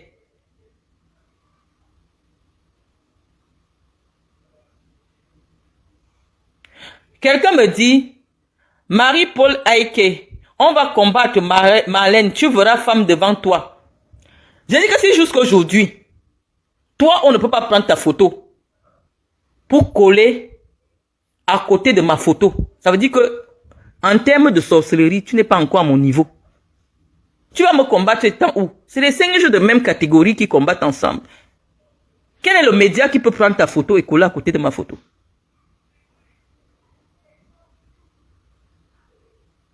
Hein?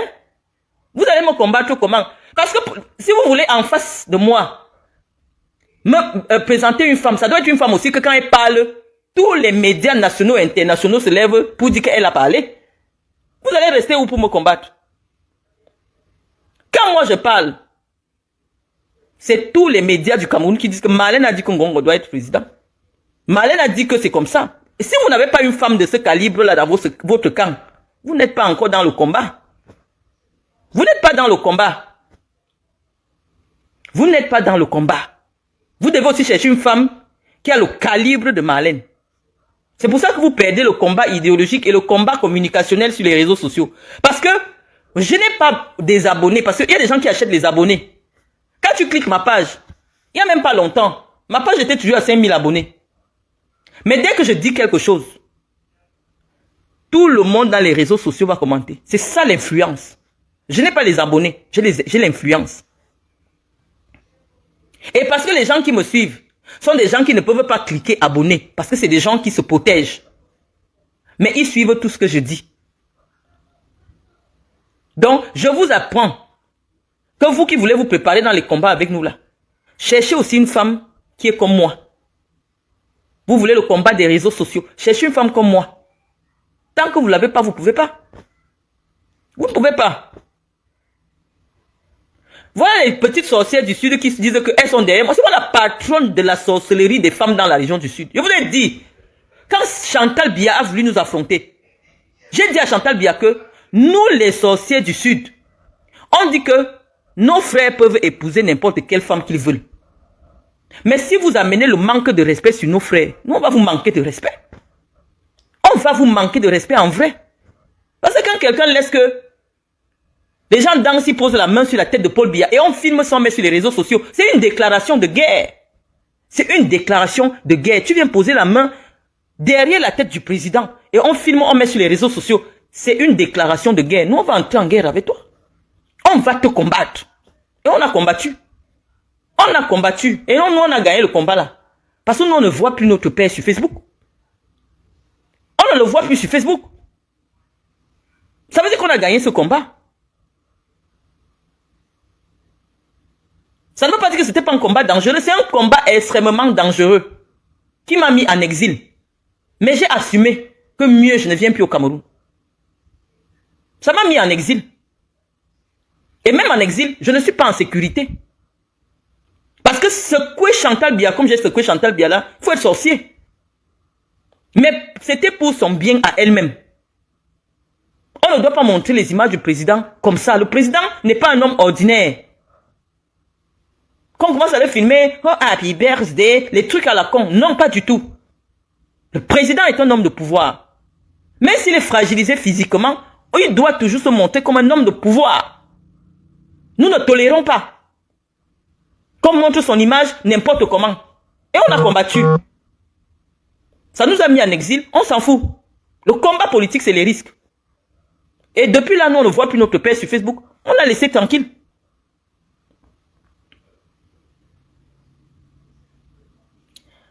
Quelqu'un me dit, Jean Pondi, il faut continuer à parler des taux. C'est vous les haineux, les sorciers.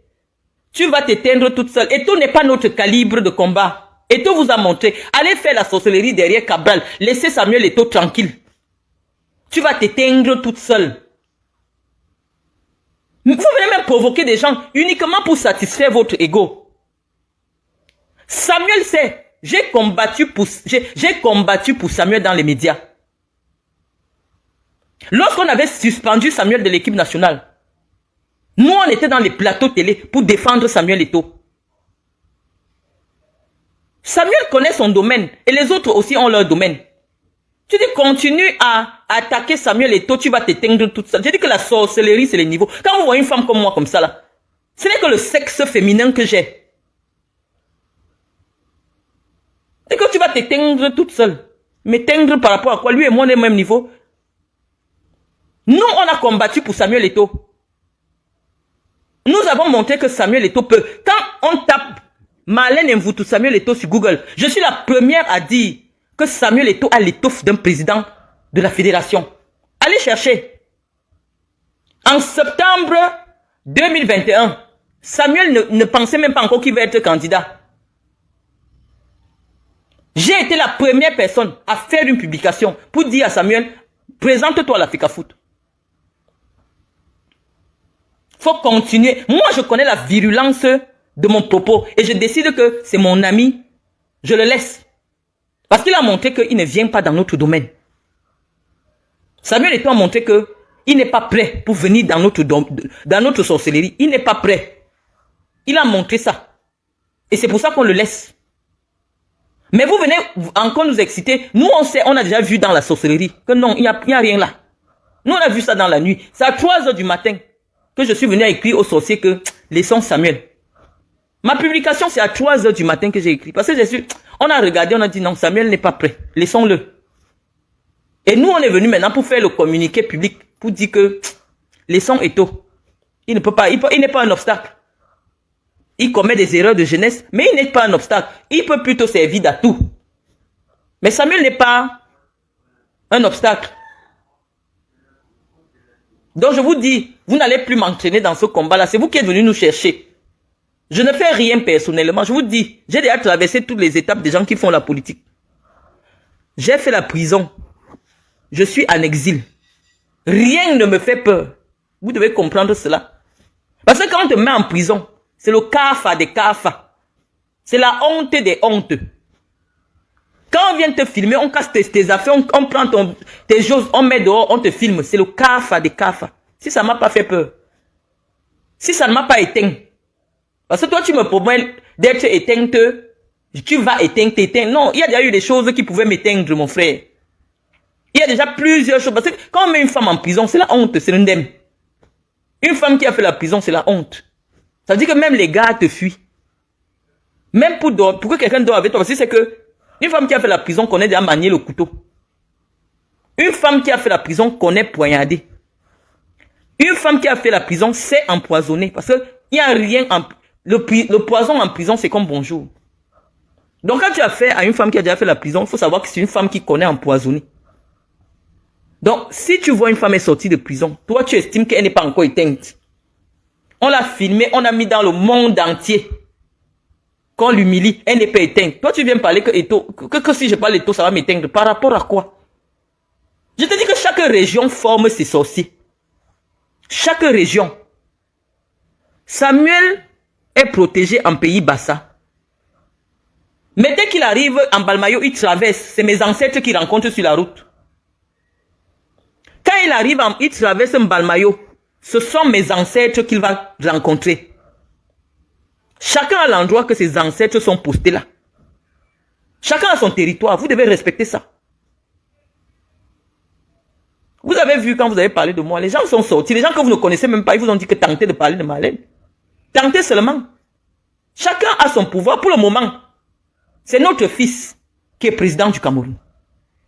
C'est notre père qui est président du Cameroun. C'est notre frère qui est président du Cameroun. Donc si nous on parle quelque chose, nos ancêtres vont se lever pour venir écouter ce que nous on dit. Samuel Eto'o n'est pas un obstacle pour nous.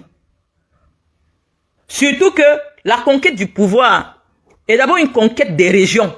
Chaque région a ses porte-paroles. Quand vous êtes là-bas, porte-parole de Ngorma Poubi, PSRN. Est-ce que vous me voyez venir discuter avec vous sur vos pages? Parce que c'est que le pouvoir de Cabral Libi se limite à un seul département. Cabral est un obstacle pour moi en quoi? C'est pour ça que je n'attaque jamais Cabral. Cabral n'est pas un obstacle pour moi. Parce que c'est que son influence, son rayonnement est dans un seul département. Je vais aller combattre quelqu'un que, pour que moi je vienne dans la sorcellerie, dans son village, je dois traverser Yaoundé. Même mes ancêtres vont me demander que, mais toi tu partais faire le combat là-bas comment? Est-ce qu'on t'a autorisé? Cabral est enfermé dans son département. C'est bon. Pourquoi je vais combattre Cabral? Je ne peux pas combattre Cabral. Cabral est enfermé au Nyon Ekele. Il sera député, mais il ne peut jamais être président de la République. Donc, je ne peux pas le combattre. Si vous me voyez déjà me lever pour combattre quelqu'un, c'est parce que je sais que lui, là, il peut. On ne combat pas quelqu'un qui ne peut pas. Je sais que Cabral ne peut pas. Je combats Kamto parce que c'est qu'il peut. Il peut être président. Quand je combattais Kamto, je disais qu'il peut être président. Je l'ai senti. Et c'est pour ça que je me lève. On ne sort pas l'arme de destruction massive pour les petits combats. On sort la vraie arme quand vous sentez le combat. Comme on a senti le combat là. Parce que Samuel peut devenir président de la République. Samuel est au-dessus de Cabral. En termes d'impact. Et quand on a senti l'impact de Samuel, il fallait qu'on vienne regarder que mais qu'est-ce qui se passe?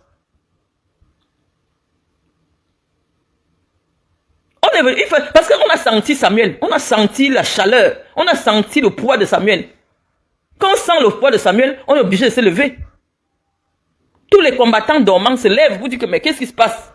Est-ce que c'est comme ça qu'on s'est dit? Samuel peut devenir président. Si les gens là font attention. Et je sais que si Paul Biya tombe aujourd'hui, Eto'o va entrer en politique. Et personne ne peut l'arrêter. Parce qu'actuellement, là, en termes de popularité au Cameroun, personne ne vaut Eto'o. C'est le seul qui rassemble tous les camps. Donc, tant que Paul Biya est vivant, Eto'o ne peut pas faire la politique. Mais si on dit que Paul Biya est tombé là, Eto'o va entrer en politique. Parce qu'il sait que même les soutiens de Paul Biya vont le soutenir. Parce qu'il est le seul qui prend les voix au nord. Qui prend les voix des Bamileke. Samuel Eto'o est le seul qui peut voler les places à l'ouest. Donc, quand nous on se lève, c'est parce qu'on sent le vrai combattant, on sent le poids de quelqu'un. On ne se lève pas pour venir combattre les poids plumes. Moi, tu peux réveiller un docteur pour venir faire la guerre avec les oiseaux. Quand tu entends que les docteurs se lèvent derrière, ça veut dire que la guerre, c'est une vraie guerre.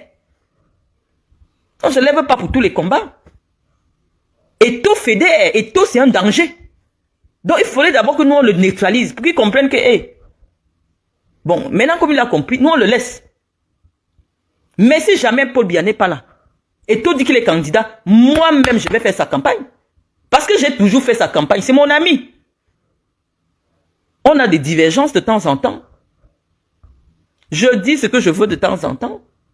Mais quand c'est nécessaire, je me dis non, ça c'est quelqu'un avec qui que je connais, avec qui je me suis déjà assise, que je connais bien, qui m'a déjà prouvé son amitié, mais qui est impulsif, donc de temps en temps, il est en guerre avec ses propres amis. Je connais Samuel Eto'o. Donc si Samuel est candidat dans une élection, je vais le soutenir. Et s'il est un politicien, il doit savoir que même si quelqu'un t'a attaqué hier, si la personne peut te permettre de gagner ce que tu veux, tu fais avec la personne. Qu'est-ce que les Issa Chiroma n'ont pas dit de Paul Biya? Qu'est-ce que Jean de Dieu Momo n'a pas dit de Paul Biya? Est-ce que Paul Biya ne travaille pas avec lui? Quand tu sais que telle personne pèse dans telle région, tu fais avec la personne même si tu ne l'aimes pas. C'est ça la politique. Donc je vous dis que Samuel est un poids lourd. Samuel est un poids lourd. C'est moi qui vous le dis. Mais pour le moment, par loyauté. Parce que c'est ça qu'on reproche à Samuel. Le manque de loyauté. Il a été ami avec Ali Bongo.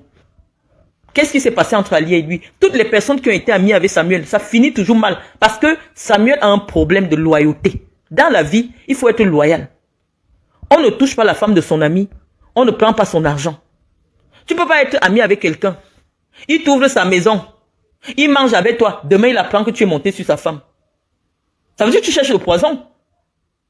Tu cherches le poison. Cette personne ne peut plus être avec toi. Respecte chacun dans son couloir. Tu as la possibilité d'avoir toutes les femmes du monde. Laisse les femmes de tes amis. La femme de quelqu'un, c'est son pouvoir.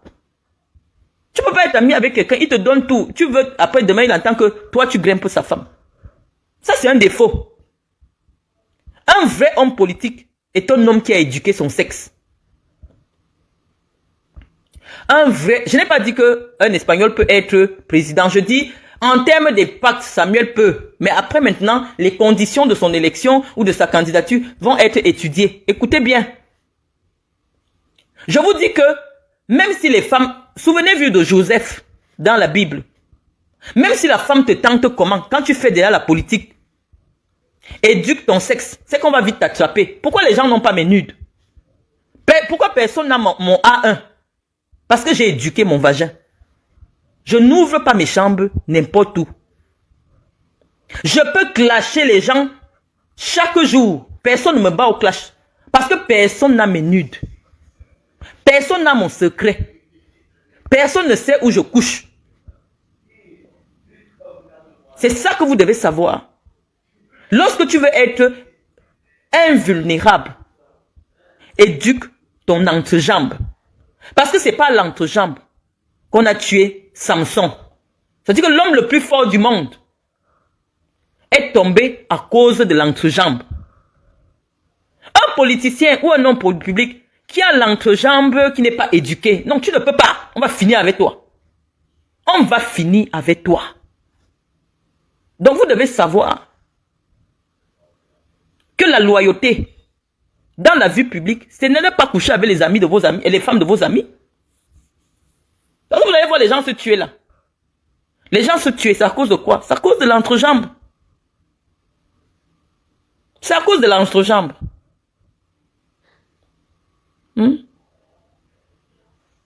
Donc on vous dit, vous voyez quelqu'un, il a mis avec toi. Toi, tu as toute la célébrité, tu as tout l'argent, tu as tout. Le gars est derrière toi, loyalement. Mais tu attrapes sa femme, tu frappes. Ce n'est pas bien. J'ai mon petit charisme à Sammelima. Qui fait que quand j'appelle les gars, même 5000 enfants sortent pour venir. Toi, tu veux venir tuer mon charisme à Sammelima. Est-ce qu'on va te laisser? À mon petit niveau de sorcellerie, je vais te nuire. Et mon niveau de sorcellerie, ce n'est pas le petit niveau.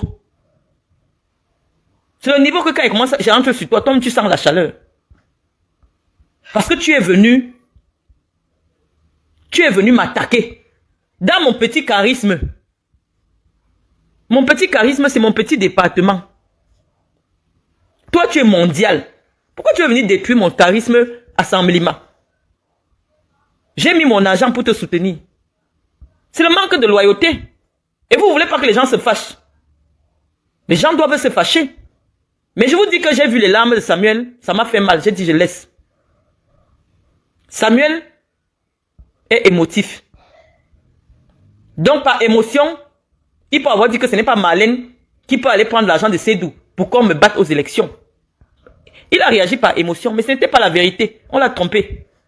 Comme je vous ai dit pareil aussi, que Chantal Biya a enfermé Mendozé, parce qu'on lui a dit que Mendozé n'a pas voulu venir animer au deuil. Or, c'était un coup monté qu'on avait fait à Mendozé. Donc, il ne faut pas souvent agir par émotion. Un homme politique prend le temps, une femme ou un homme politique prend le temps de bien avoir des informations sur une situation avant d'agir.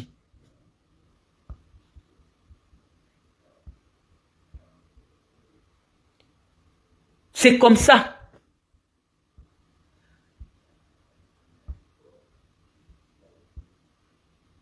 Donc je vous dis, chers amis, ce genre de direct, on peut les faire tous les jours. Moi, je vais aller me reposer.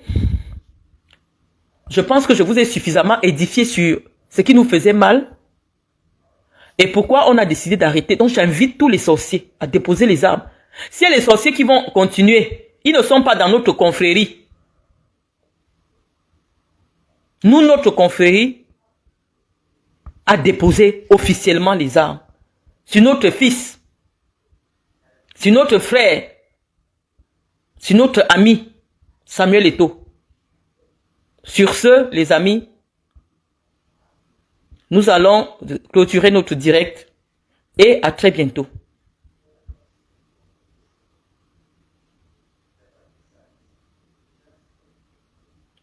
Voilà, nous sommes arrivés à la fin de cette vidéo. N'hésitez pas à nous dire ce que vous en pensez dans les commentaires, à nous donner vos avis tout en restant courtois. Prenez soin de vous. Au revoir.